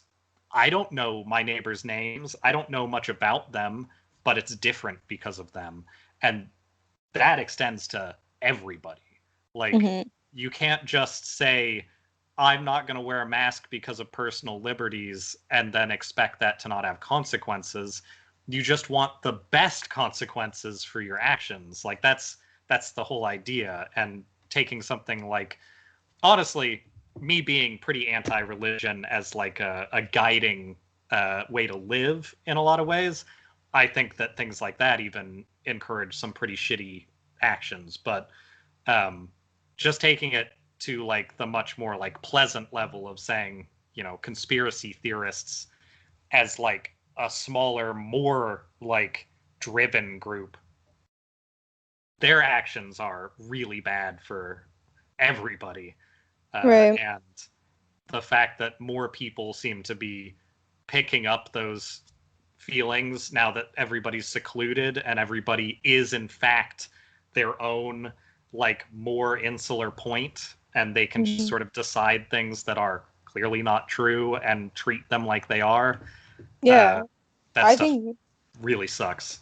yeah, I think that's the scariest thing to see happening more and more, especially from those groups, is kind of the breakdown of what is accepted as truth, like via science and Yeah. like scientists and professionals, like the total breakdown of trust in uh, I don't know, professionals, like fact, which is, I mean, it's anytime I have a conversation with people and they ask you to like cite a fact, it always goes back to, oh, well, your sources are like biased, or Hmm. that's like the line of reasoning always. And if we can't ever agree on like, sure, some things are biased, but at some point there is like science and truth and actual findings, and like that just seems to not even exist anymore. Like there's no common ground. Yeah, well, that's like a couple of weeks ago now. I think I shared a link to leading. Well, at the start of Trump presidency, all of the direct quotes from people who are like white supremacist, like heads of the KKK, ex heads of the KKK, heads of the neo Nazi groups, ex-heads of the neo-Nazi groups, Spencer, like all these people who are like, they're not, hey, like soft white supremacy. They're like, we are white supremacists. We want a white race to run this country. They're those people. And it's just a list of like a whole fuck ton of their quotes talking about how excited they are for President Trump, talking about how excited they are that they'll finally get to like push all of these things that they want. And the reaction I got from it was, this is biased sourcing, which is like, it's not. It's like direct. It's literally the source. And it's shit like that where people can look at that and go, well, these quotes are biased, where it's like, they're not short quotes, they're giving context, and then they're also they're giving you all of their particulars of like essentially their resume, and then cut to I don't know, like, well, had I held on to that thought a little longer, cut to any sort of like right-wing radio show, not just Alex Jones, or like speeches even given by like the president, where they all will give like forefather quotes and like half of them are incorrect, and it's like, that's what you mean. That is improper quoting. That's bad sourcing. Like I think Alex Jones and Trump have both given Frederick Douglass quotes and said that they were Thomas Jefferson quotes because it made it sound better if somebody was anti-slavery and it was Thomas Jefferson. Like, it's just crazy. But that's how that like way of looking at our country works, is you just sort of take all the good stuff that you think is good and you go, well, we did this, which blows. I think it's worth noting here, probably one of my topics, appreciating labor. This will probably be out the day after, but today is Labor Day that we're recording, and aside from it being a very important holiday for like actual important shit, not like Thanksgiving, even though there is no like, people with enough money get the day off work so that their laborers can eat shit, I guess. But it's not celebrated well. But you know, if you want to buy a mattress or whatever, I guess that's in there somewhere, I think. It's a mattress for your overworked relatives to die on. The people who are considered required labor. What's the term that they used? Essential workers? Yeah, essential workers. I think Labor Day is a really good time to kind of take a second and consider how much danger they're essentially like our front line in a very at-home war for us. And people have been treating them very poorly. And that includes our government, and a lot of our state governments are like, they say they're doing what they can, but like people who are currently very comfortable should be much less comfortable if we were doing all we can, is all I can say. Like, I feel too comfortable and I'm in constant worry that I will be completely homeless by the end of each month. And people who are like working in hospitals and stuff are probably in not that different a situation depending on their job, and all the while they are getting shit on by people for being liars or stealing money or all this stuff that's like, I guess, but that's not it's so hypocritical with people who always want to argue that soldiers are the pinnacle of like what we have in this country, while ignoring the fact that they kill innocent people 24/7, and then treat our essential workers who are saving people as their sole job and working like essentially a military kind of schedule anyway, and expected to take their life into their own hands because who else is going to do it? And people are just shitting on them nonstop. Mm-hmm. It really blows. And I'm sure if we elect Biden, if we elect not Trump, it's gonna still be raw soldier shit, and it's not gonna be like setting up safety or healthcare for other people because they've already said as much. Um, it's a real bummer, but I think we need to think about it a lot and not be comfortable with that idea so that we can keep doing something about it as we go, because that seems important to me. Yeah. Also, I went and got some prescription toothpaste because I had to go to do intense dental work, which seems to be my whole fucking business the last couple of years, or I guess last year and some months. Um, and I realized that because I'm so not rich, uh, I I have never had an opportunity as a single human being to use the prescription counter at a place. I've gone with people when they needed their stuff, but I'm sure that in adult life there are things that I should probably be taking for my health, but I don't know when that's ever going to happen because that shit costs money, and just finding out what you need costs a lot more money sometimes than even Yeah.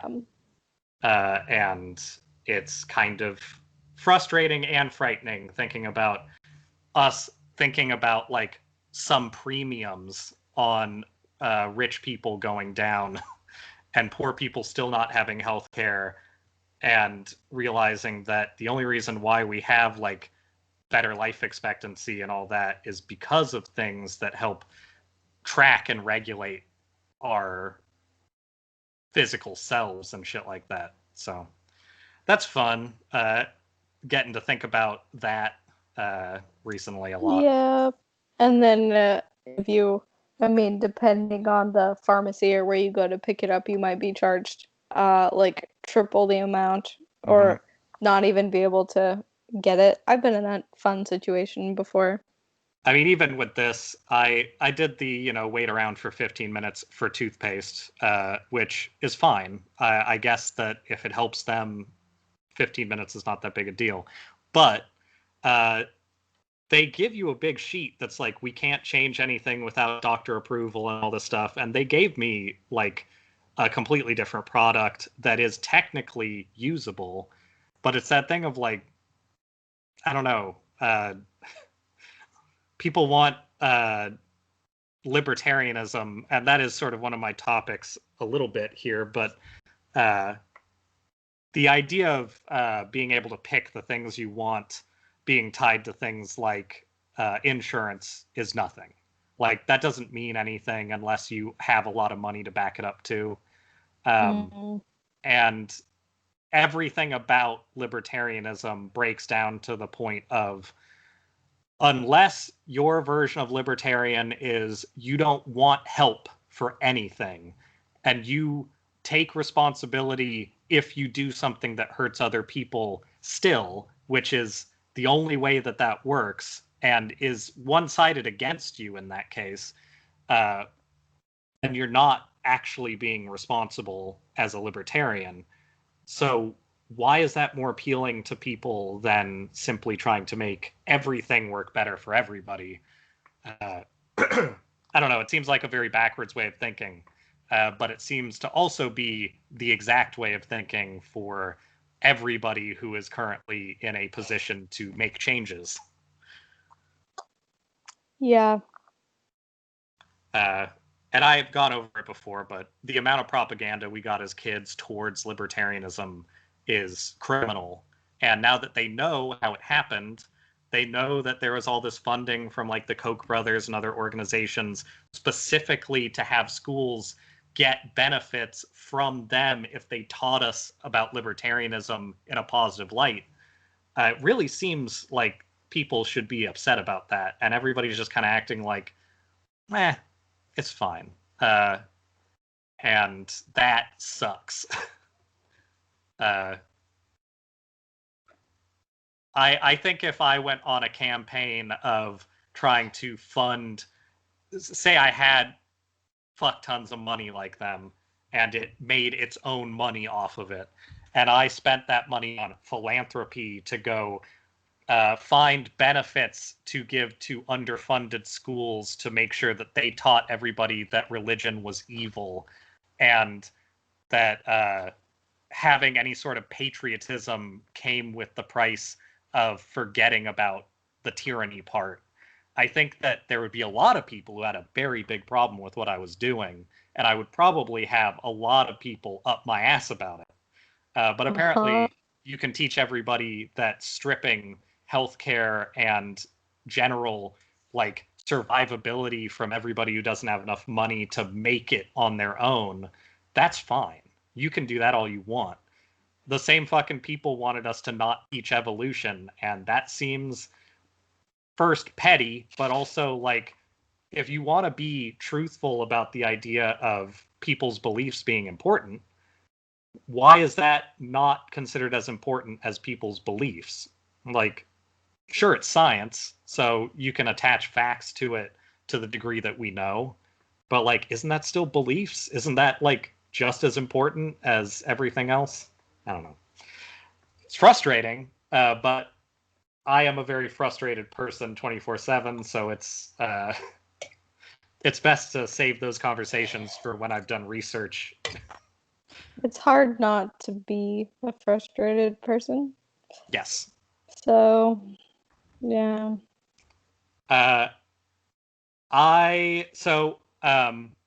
This comes into old fussy babies for my topics. So this is a set of things that I'm going to touch on. Most of what I have left actually has to do, well, I guess let's mention this now. Do you remember what day the Daniel Prude death was on? I don't. Do you know the story? Is he the guy who just died in Portland? I believe. Wait, the Portland one was There were two, weren't there? the guy in Portland was a Patriot Prayer guy, wasn't it? That was Yes, like, yeah. that's. I think we should still mention that actually.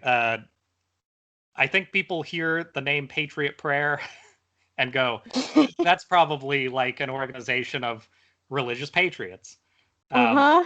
You're not wrong, but they are also, first and foremost, a violent, like if you want to actually point to a group of people that is an organized gang, that's them even more than people like the Proud Boys. The Proud Boys being people who are usually younger and are very like pro-violence, but basically for the image of conservatives being correct and the same types of things as Patriot Prayer. Patriot Prayer is a larger armed militia that is basically the less crazy version of something like QAnon. Like they are fully armed in the missives that they give people to like plan their rallies and stuff. They literally say be armed and ready to fight as like just a basis of what they're doing. And their whole idea is to be a threatening presence, to push religious and right-wing ideas, but also they are actively looking to create martyrs, and that is exactly what they ended up with in Portland. I don't know the guy's name who died. I think that the people pushing that stuff are pretty limited because of, I mean, it's still getting pushed for sure, but I think if this weren't so quickly after all of the other fucking Kenosha garbage happening, this would absolutely be a bigger martyr. And it's kind of hard for even sociopaths to look at three people shot and 2 people killed by a piece of shit on their side, and then look at 1 person shot by a piece of shit that ostensibly is on our side, and not see that as like a still remaining inequality. But I think the next time this kind of thing happens, if there's distance between the shit they're doing and when that happens, it's absolutely going to be the next person you see on banners, the next face you like get for why we need to crush the left. So that's fun. It also all the fucking flare up Antifa garbage, people desperate to hold on to that as a gang, even though Antifa is it may as well be a trans flag with a black fist on it. It doesn't fucking have a club. It is it may as well be the 3 arrows. Like, people follow the idea of anti-fascism. People rally around the idea of anti-fascism, but there's no gang there. Yeah, people take anti-fascist actions, but there's no such thing as a group of uniformed Antifa unloading off a plane in Boise, Idaho. Like, that's not fucking happening. Unlike what the president likes to tweet out and tell the entire country is real. Yep.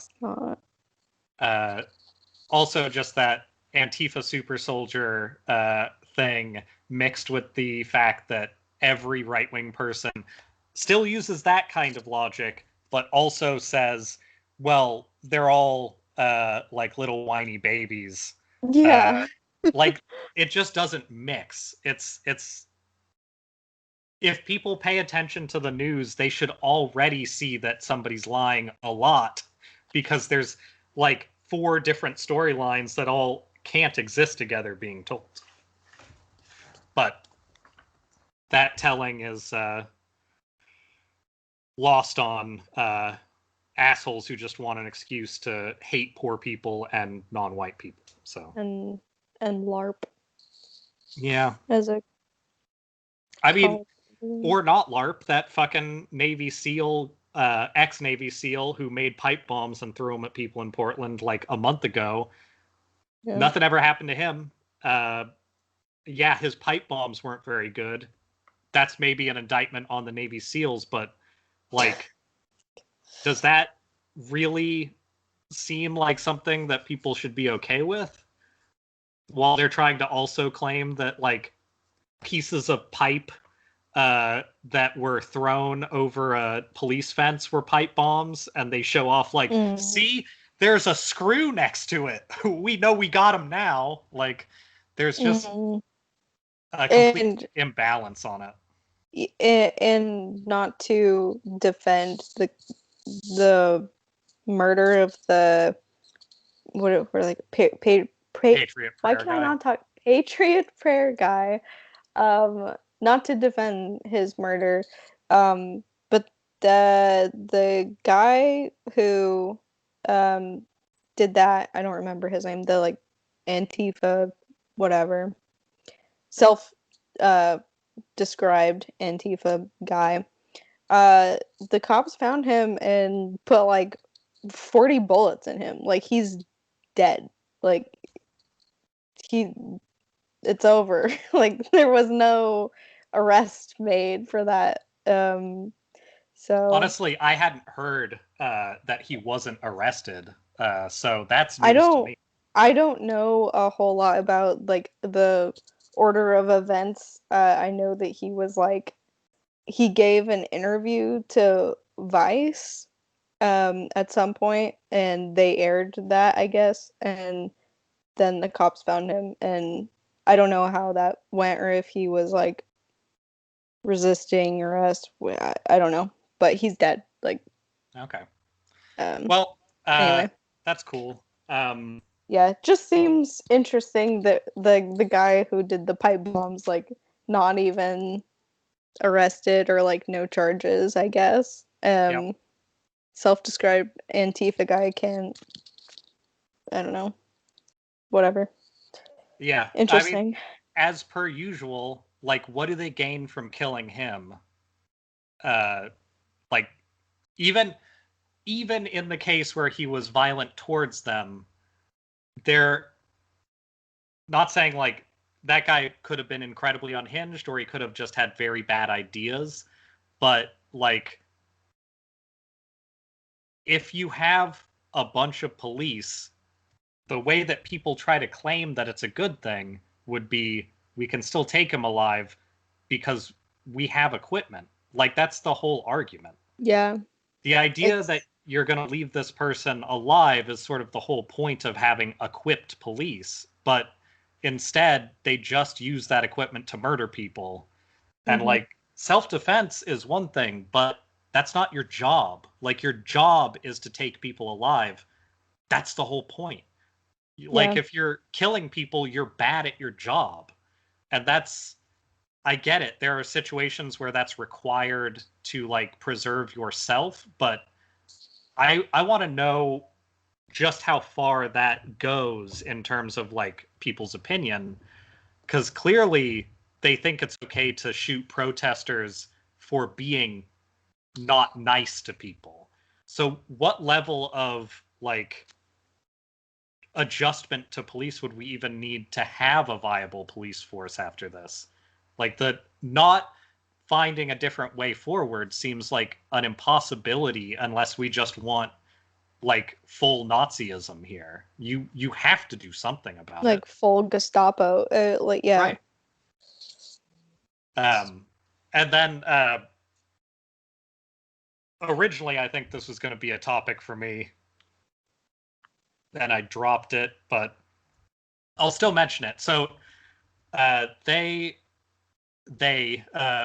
places that do a lot of like right wing propaganda, mostly like white nationalist propaganda, have really stepped up their advertising on stuff lately. And I've been getting a lot of combination, sometimes one after another on like YouTube or something on anything.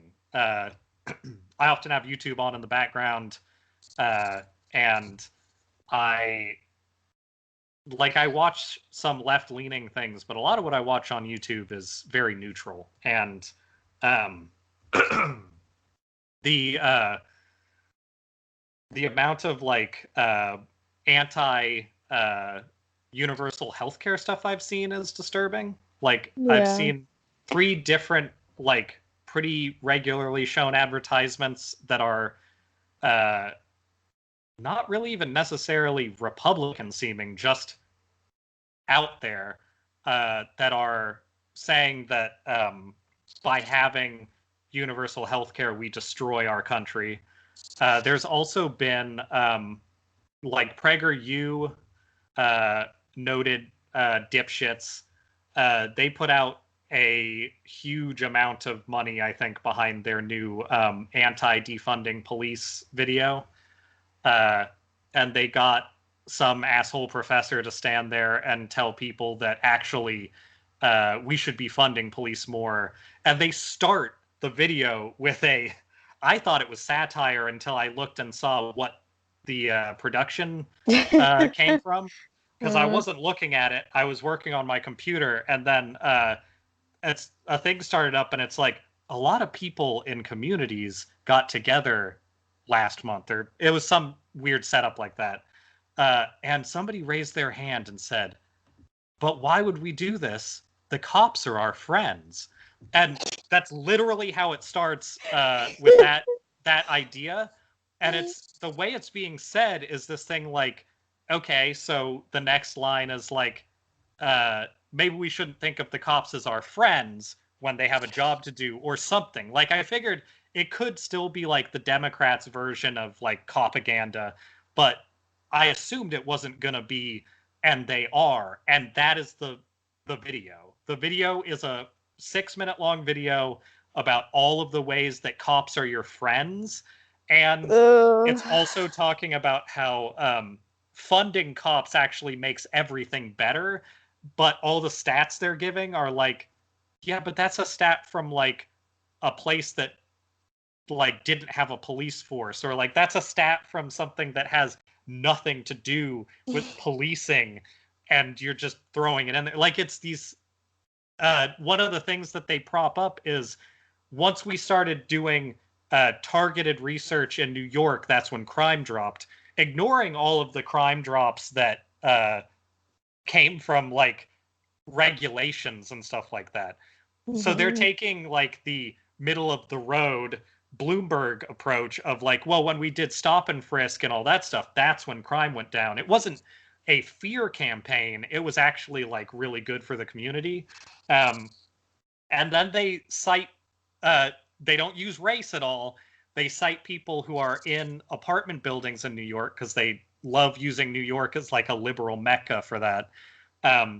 And they say, well, we polled people in these hotels or like different apartment buildings and stuff, and they were actually having drug users in their lobbies, and they were afraid to get police help. And with more funding, we were able to get police coming in and checking on them. That's why we have to police black neighborhoods, because there's more evil people there. Like that is the message of this video. And I hate it. They literally have a spot where the infographic they're using is the lady standing next to a thing, and it says, cops are not the problem in big letters, and then it shifts it down and it says crime is not the problem, and it's like, or police are not an epidemic, and then it shifts down or something like that.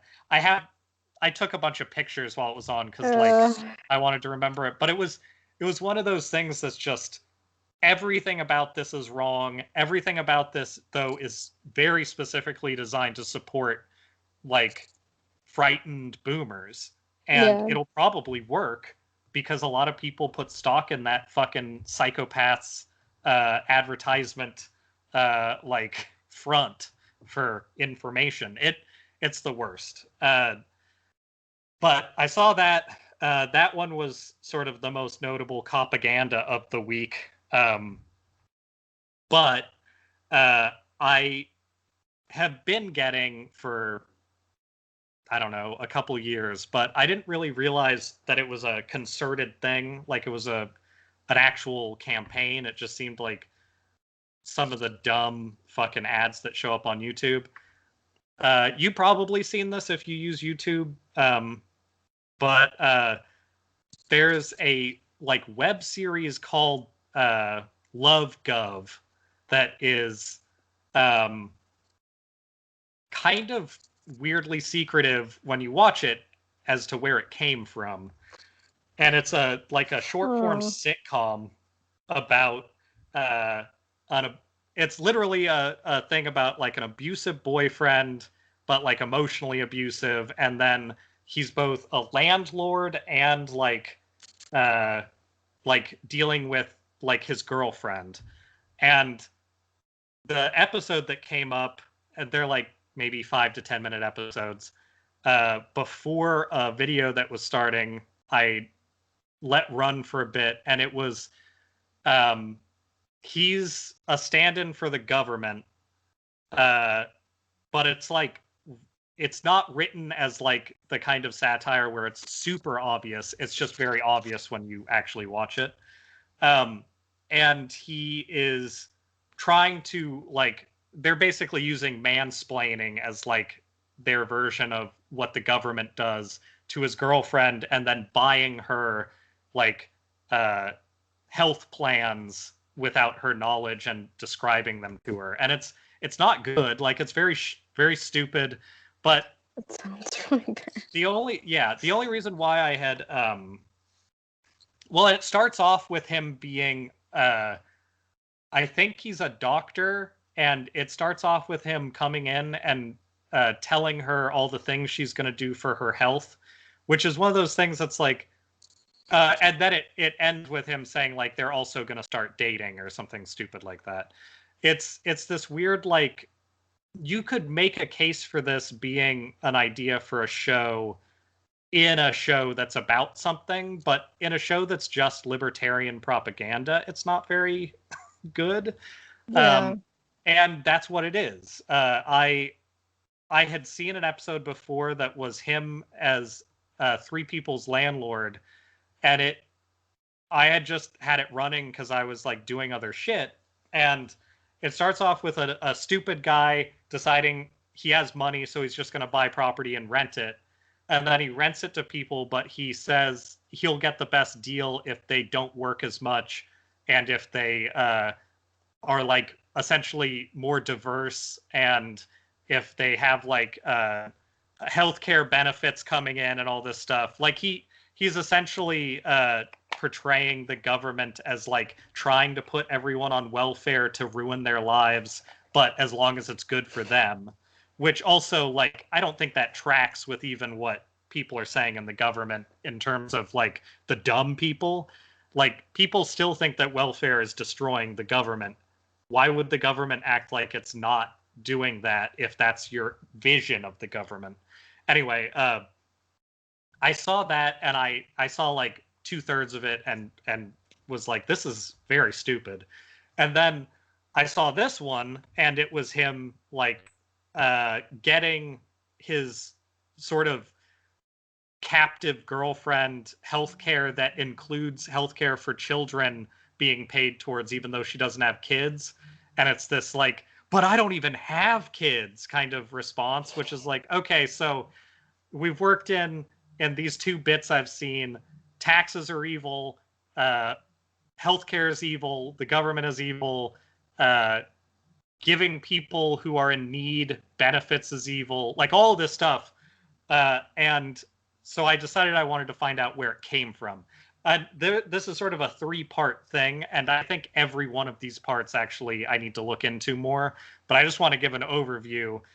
So this is a web series that I guess has won some conservative award for. It's been around since 2015, and it's called LoveGov, and it's trash. It's garbage. But it's made by this place called the Independent Institute. The Independent Institute is a libertarian think tank, which they like to note on everything that they are ranked the 54th best think tank in the United States of 60, which is like, what does that mean? I don't know what the fuck you're saying. It's specifically espousing libertarian ideals. Like, it's a libertarian place. They don't say anything other than that.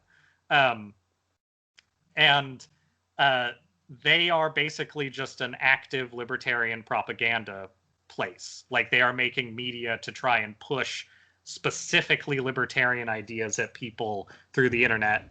And that's apparently what a think tank is, I guess.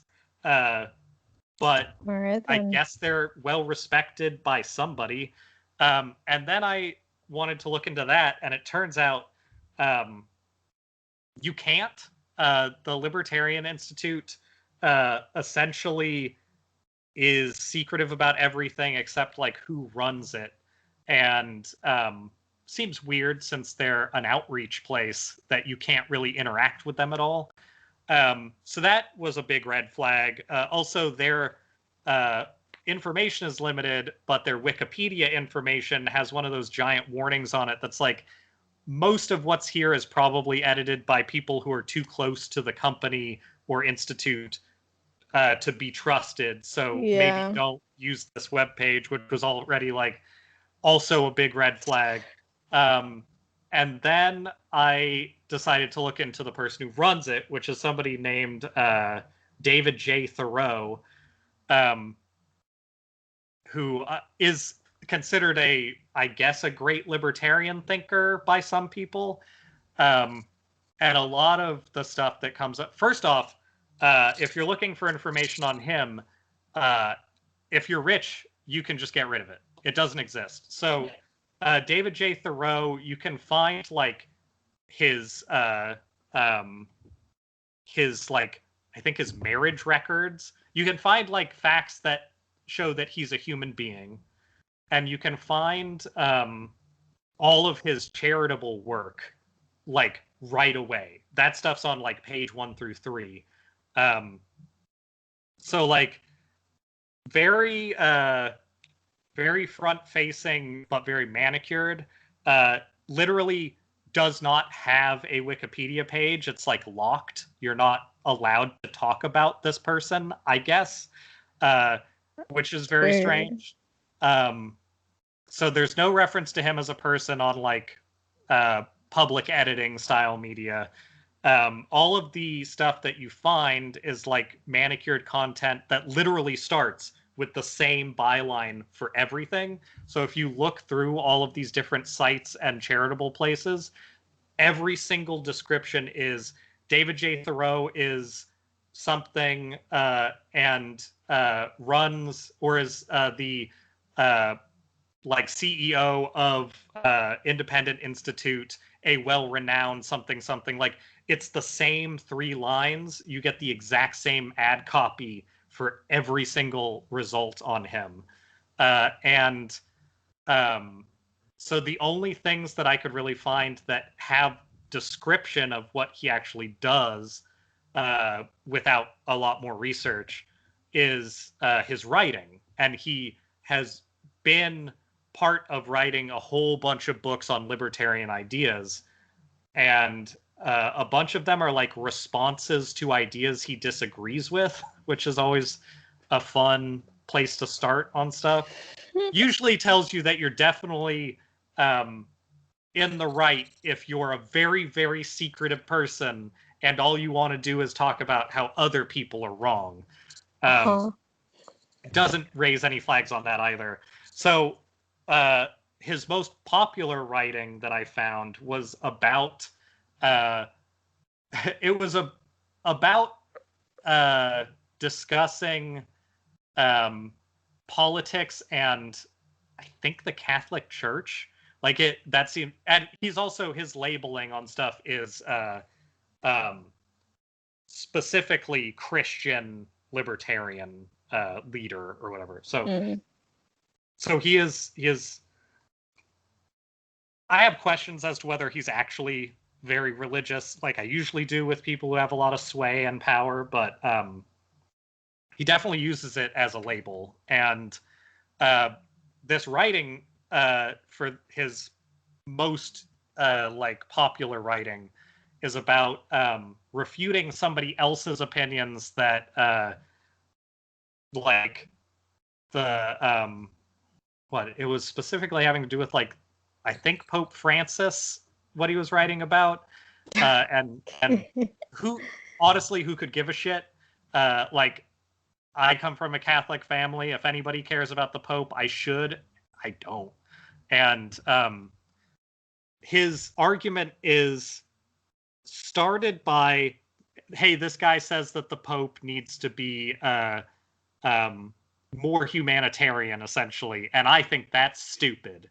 But then it immediately jumps into, just like idiots like Karl Marx, like it jumps straight into like pro-capitalism, but he starts it by saying, hey, you know, capitalism's not even a thing. Karl Marx made that up. So what actually exists is good people who want like productivity. And then it turns this like talk about what his expertise is and what he's talking about, you would think like ability to believe what you want to believe. Like that is what Christian libertarian says to me as a title. And instead he just goes on this pages long tirade about how like communist and socialist thinking, and Marx in particular, are actually like completely wrong from the start because they're trying to say that what we do is wrong. Like that's his entire argument is, well, if they're so right, why is America so great? why is Jesus so cool then? But for some reason, this guy is really well respected by people and really well paid by people and doing a lot of propaganda, and that sucks. So it is confusing. David J. Thoreau is a new person I guess I have to find out about, because that guy seems like a real bad person to have around. The Independent Institute seems like a real shitty propaganda site slash like media production place, and LoveGov is trash. If you're gonna interact with any of it, probably just look at the LoveGov stuff.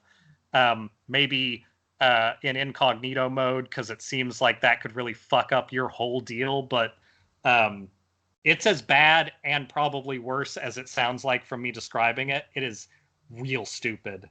But with that, I think, other than just talking about how Daniel Prude was, I don't remember the town, which is really frustrating. So I wrote down notes, but I left them at work next to my timesheet.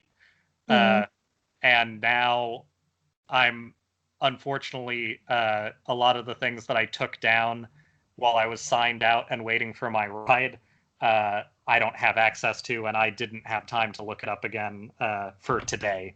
But Daniel Prude was the accounts I can find. I don't know for absolute certain. It sounds like he was on PCP. I'm always a little wary of people saying that people are on drugs when it's the police account, but everything I can tell, like, that's not inconceivable. So let's say he was on PCP unless we find out something else. He was yelling a lot about like money and guns and stuff. I think he was like mostly he didn't have a shirt on. I want to say he might have been mostly nude, but maybe he had like pants on and I just didn't see it. But the images that came out are body cam images and videos that were not released before that people have now gotten a hold of. And the problem with this one, as the problem with a lot of police murders, is that there's a lot of evidence that they did real wrong shit. And there's also a lot of evidence that maybe people on drugs shouldn't be dealt with by police who are armed and also angry and also probably at least tangentially associated with white supremacy groups at best. So he was, they put a spittle hood over him, which basically looks like an execution hood. So that's already fun. And a lot of the footage is him with basically no clothes on and a hood tied around his neck and sitting on the ground. One thing that is really well noted is that he was never violent. He was not resisting. He was just drugged. Like he was fucked up. And he was, I mean, they also like pushed his face into the cement and like choked him and stuff like that. You know what you would expect at this point. But he was taken into custody. Like usual, his relatives reached out to say like, yo, he's not well. We need to like do something about this. And then a week later, he was dead. And they just sort of didn't talk about it. And there was unlike some of the other stuff in as direct a way, they know that this was covered up because they actively gave misinformation, the cops. They also didn't follow up on any of the like requests for information on it. They also gave like false information about what had happened in a bunch of spots. And then they also, when they got the body cam footage and stuff like that, they also got the city medical examiner, like coroner report stuff. And separate from when this came out as a problem, he had his like written review of everything, and his cause of death was associated with PCP, which is how I'm pretty certain that that is true, especially seeing some of that stuff. It seems true. But the cause of death is asphyxiation, and it was like related to mistreatment, and it was listed as a homicide on his death report, which is sort of important when it comes to like talking about somebody who died in police custody, that even the people doing the examinations were like, oh yeah, he was murdered. That seems like a real big deal, and I know that there's been marches on that, but it's just constant, the like flow of specifically black people, but lots of people, like the trans person who was run over and killed in Seattle. Like there are lots of people getting shit on in this. The people who were shot by Rittenhouse or whatever, I think they were both white, the ones that died, right? Like, I think so. It's I not think they're, yeah. it's not that people need to like see white people die to care, but it seems like it sometimes, especially post like I feel like the tipping point for this all was still that old man in Denver getting pushed over, and it fucking sucks because some old white guy is what it took for people to be like, wait, how many black people are murdered? But look at that old guy. He was hurt. Like that's it's even just obviously racist in the way people react. It's crazy to me how like people keep trying to refute the idea that this country has a race problem. But then all this stuff happens, and PragerU still puts a video out about how police are good and nice, and also your friends. Literally, police are your friends is how they start and end that video. It's so fucking aggravating. Anyway, all the rest of my topics have to do with like video games and trash TV, but I wanted to make sure I covered that stuff before I got into some lighter stuff here. Do you have other topics you would like to talk about, though? No, I think the only other thing I was going to mention was the stuff that we already talked about, like in Portland this last week. But yeah. Well, on a different note, so I need to turn on a light here in a second. It's very atmospheric. My light is gone. If you want to do that for a second, I'll jump up too. Oh, okay. This can be a horror movie for a moment.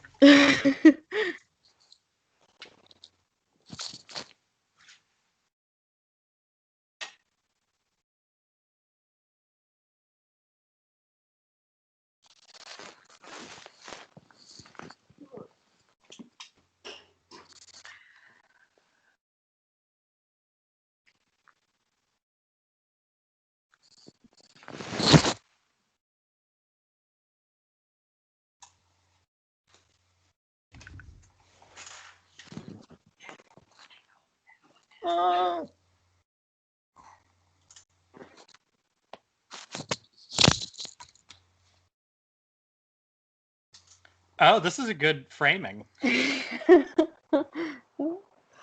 pretty good. It's so bright now. It's very yellow now. I hate this light. It's very... You've got real parents' house lighting going on. Yeah. That's a really good way of putting it. This entire house has like very yellow light bulbs. I don't know why. I feel like they are softer feeling to a lot of people, and older people tend to like them a little more. Can you see yourself right now? Yep. Maybe I'll not wear this. It kind of sucks because glasses are always like that for streaming stuff, and especially for my setup, there's a big TV, but it is a ways away from where I sit, so and there's a light in front of me between part of it, so having glasses on would be really helpful for like being able to do some of the streaming stuff I try to do, but it's not worth it. I'm not gonna play better because I can see numbers clearer. Like, Yeah. Anyway, so I now my roommate and I are both up to episode 4, so up to current on Lovecraft Country. Mm. I'll throw out a quick recommend on that. Still, it's still very good. I watched. Let's see. Let's do the quick stuff first, because then I can time a little better on the last bit. I'm gonna repump Toradora. Most people that know me, I watched it when it came out in like 2008, and was trying to get people to watch it then, but now it's back on Netflix. I don't know if it's ever been on Netflix, but it's on Netflix now, and I would still suggest it. How do you It's spell that? Toradora. Okay. It's short for Tiger Dragon. It's just referencing the two main characters. But as a quick review, I guess I've rewatched the first like 3 episodes. I want to say it's still very good. If you've ever played a Persona game, it is like taking all of the supernatural things out of it and just having the character interactions. It's really weird in terms of like some of the things that they stretch for like reasonability. But it's really honestly, as I was watching it, I was thinking about your watching Korean dramas lately. It does with reality what those do, where it's like this person, their parents just bought them a place to live, and they live alone in a place that's too big for them because. And this person is like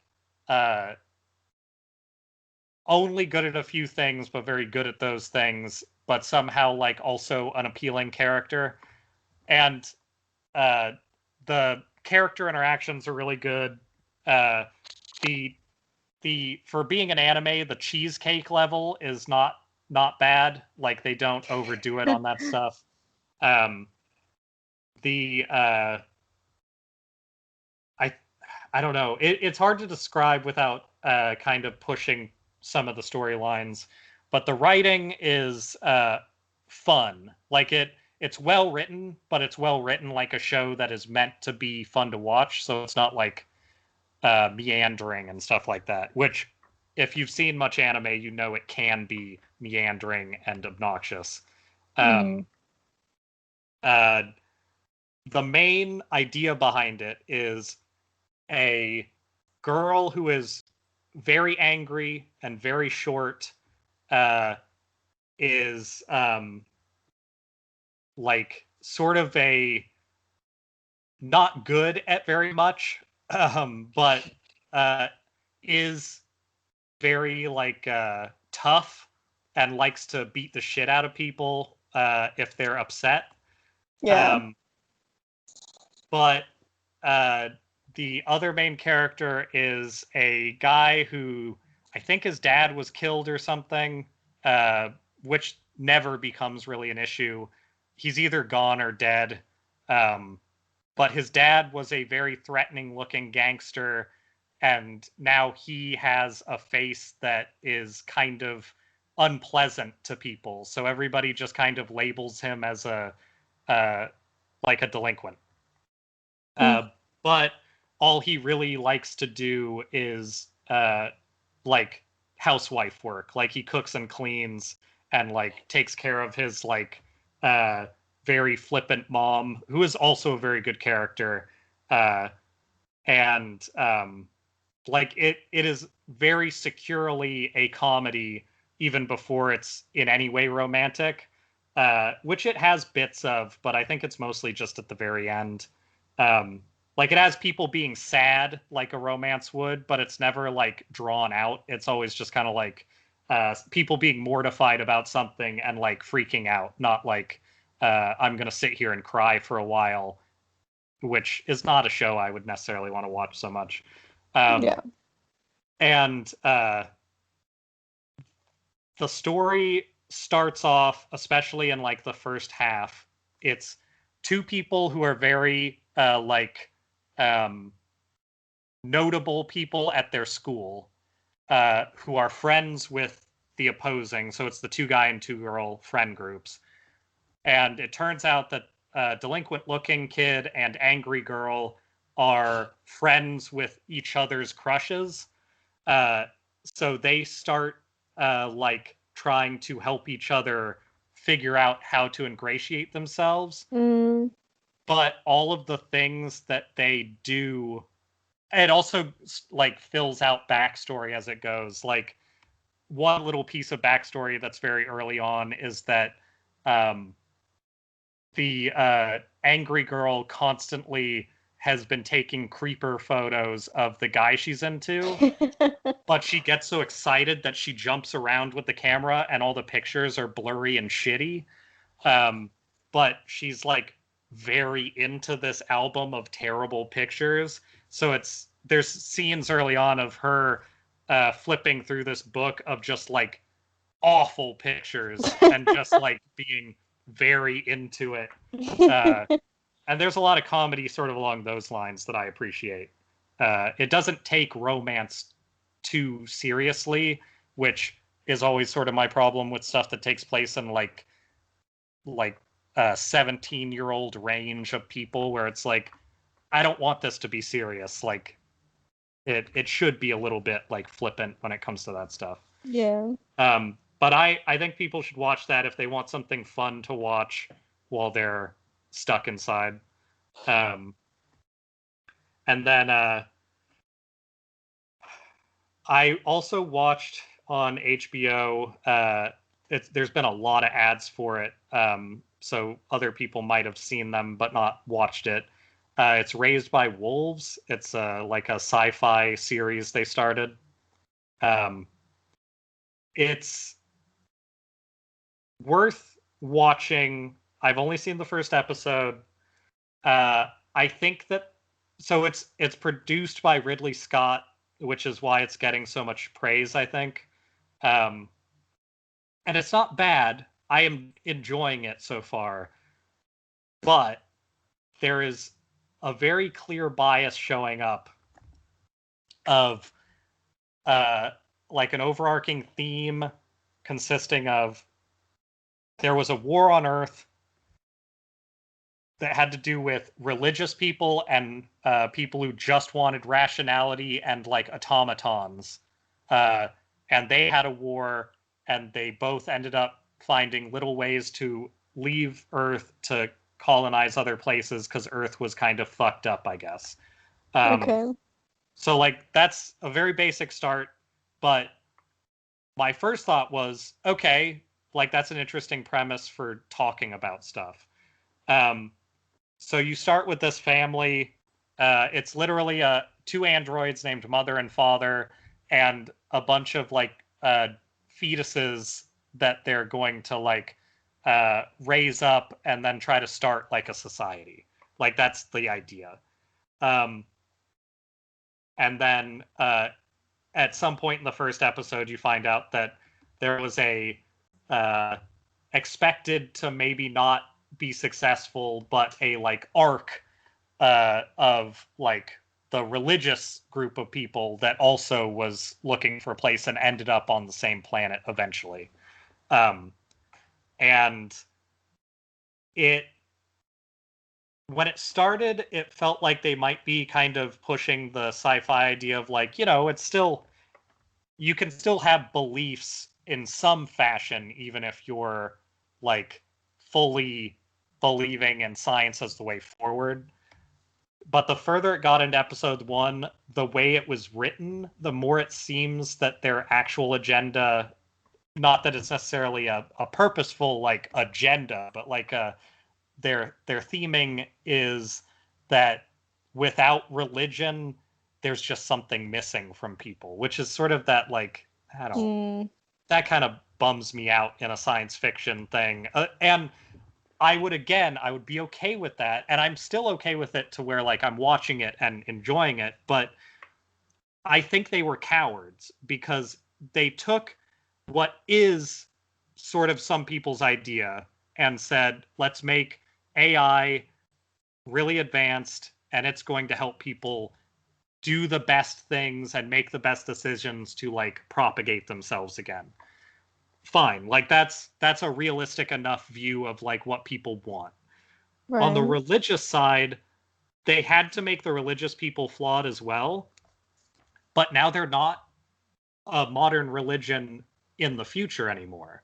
It's back to sun worship with some of the verbiage of religions. So it's like they literally worship soul and they have suns on them, uh, like old, like sort of pseudo Celtic looking suns. And it's this thing of like, if they weren't, I think if they weren't cowards, they would be modern about both. Um, and Yeah. the furthest they go is they refer to the ship they're on as heaven, but that's such a vague term in terms of religion that it doesn't really matter. It feels like they are specifically distancing themselves from saying anything that could be untoward about religion, while simultaneously saying, but look how sort of brutal and crass technology could be. And it's this very like understated but still present feeling of this was produced with intent to like Yeah. have a personal message, even if it's not putting it in your face completely. And I think they even my roommate pointed out, but I didn't like go back and rewatch it. But there's apparently a scene that seems like it could be inferring that numerology is something that the techno people believed in, which would also like sort of redefine them as not being very like rational anyway. It's very frustrating because there's a lot of good ideas in terms of like what's efficient absolutism, like what are the downsides of that and what are the downsides of people who are all faith-based first. And it seems like actually the message of the show is going to be, how does absolutism make us not human anymore, and how are these other people flawed but truly human? And that kind of sucks, but it's well produced, and I'm not like, I don't know, it's not the end of the world. There's way more things to be upset about than, hey, this production staff thinks religion is cool. It's just, it sucks because kind of like saying that Karl Marx is a shill because you don't agree that communism's bad.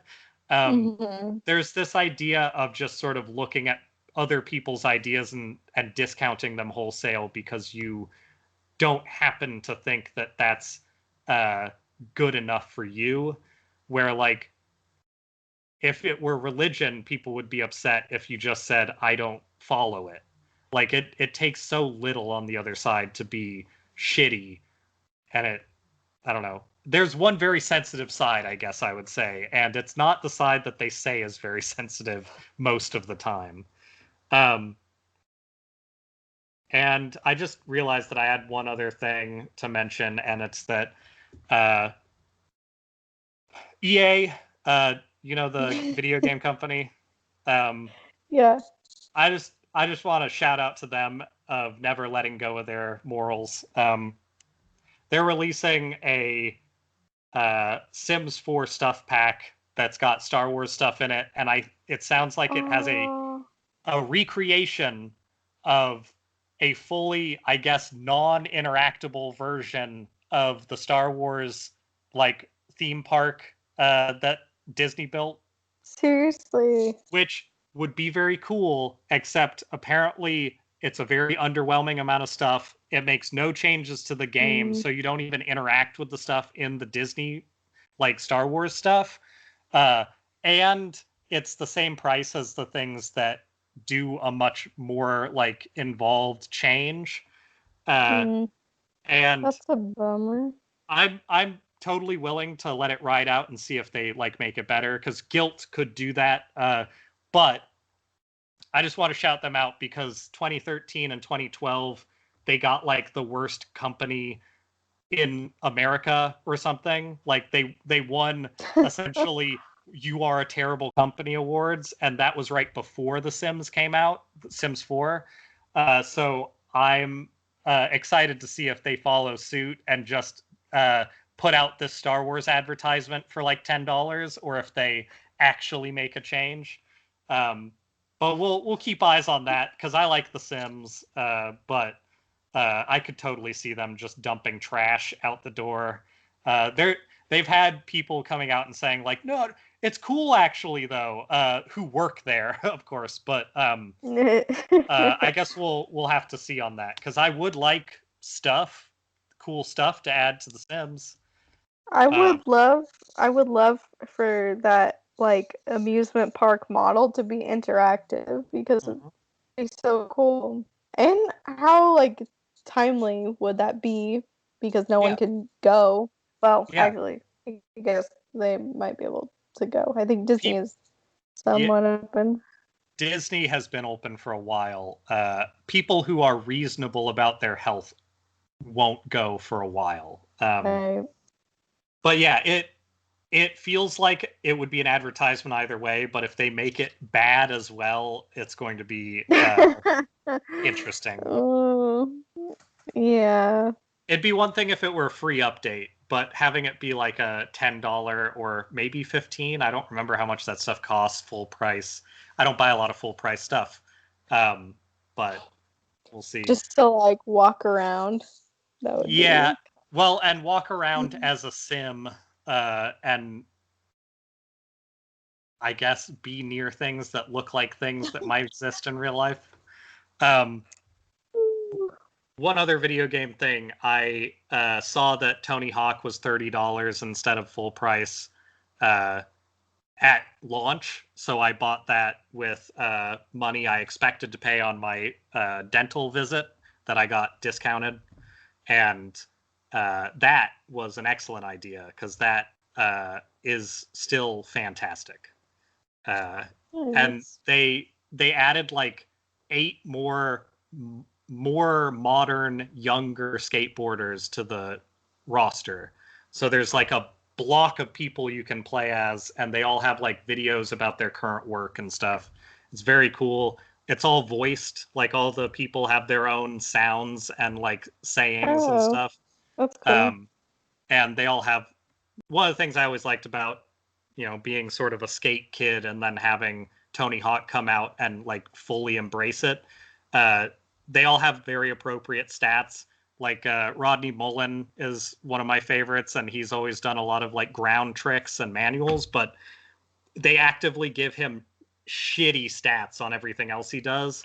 So like you're forced to play like he skates when you use him if you want to like play well.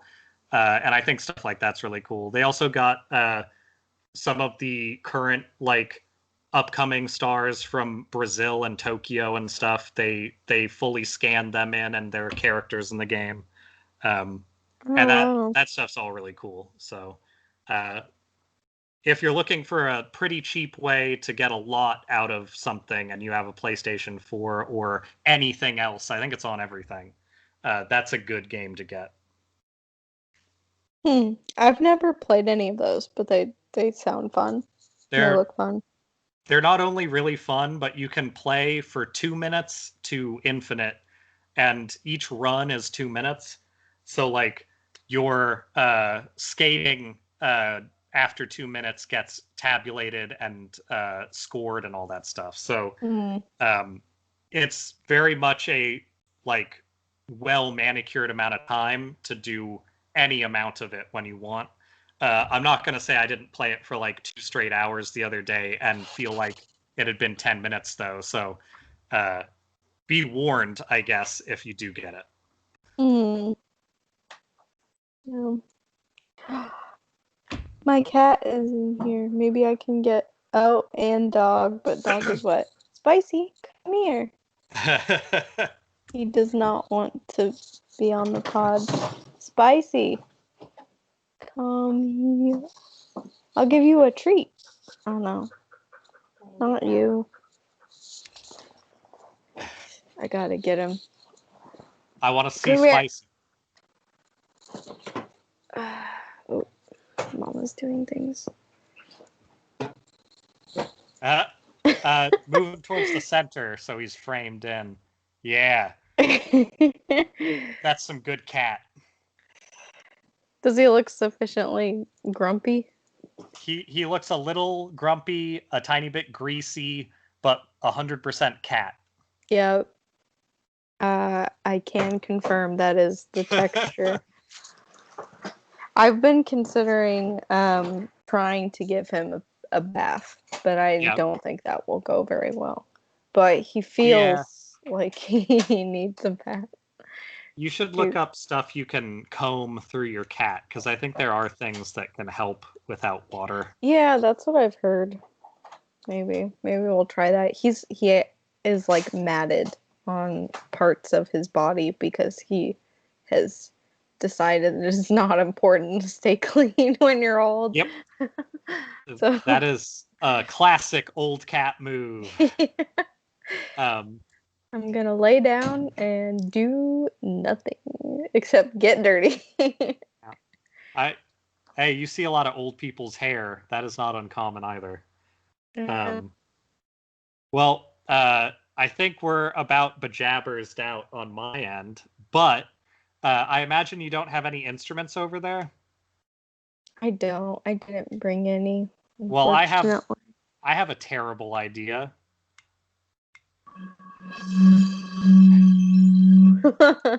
Why don't you sing along with what I'm doing, and we'll see how bad the lag treats it. Oh, good. Okay. Hope everybody's ready for the best song so far.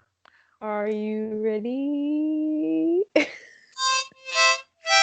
This is the ending song. It's ending right now. This is the ending song. There, perfect. It's never been better. I think our outros and intros are getting better. Notably every week. better. All right. A final bejabbers. And a final begone thoughts.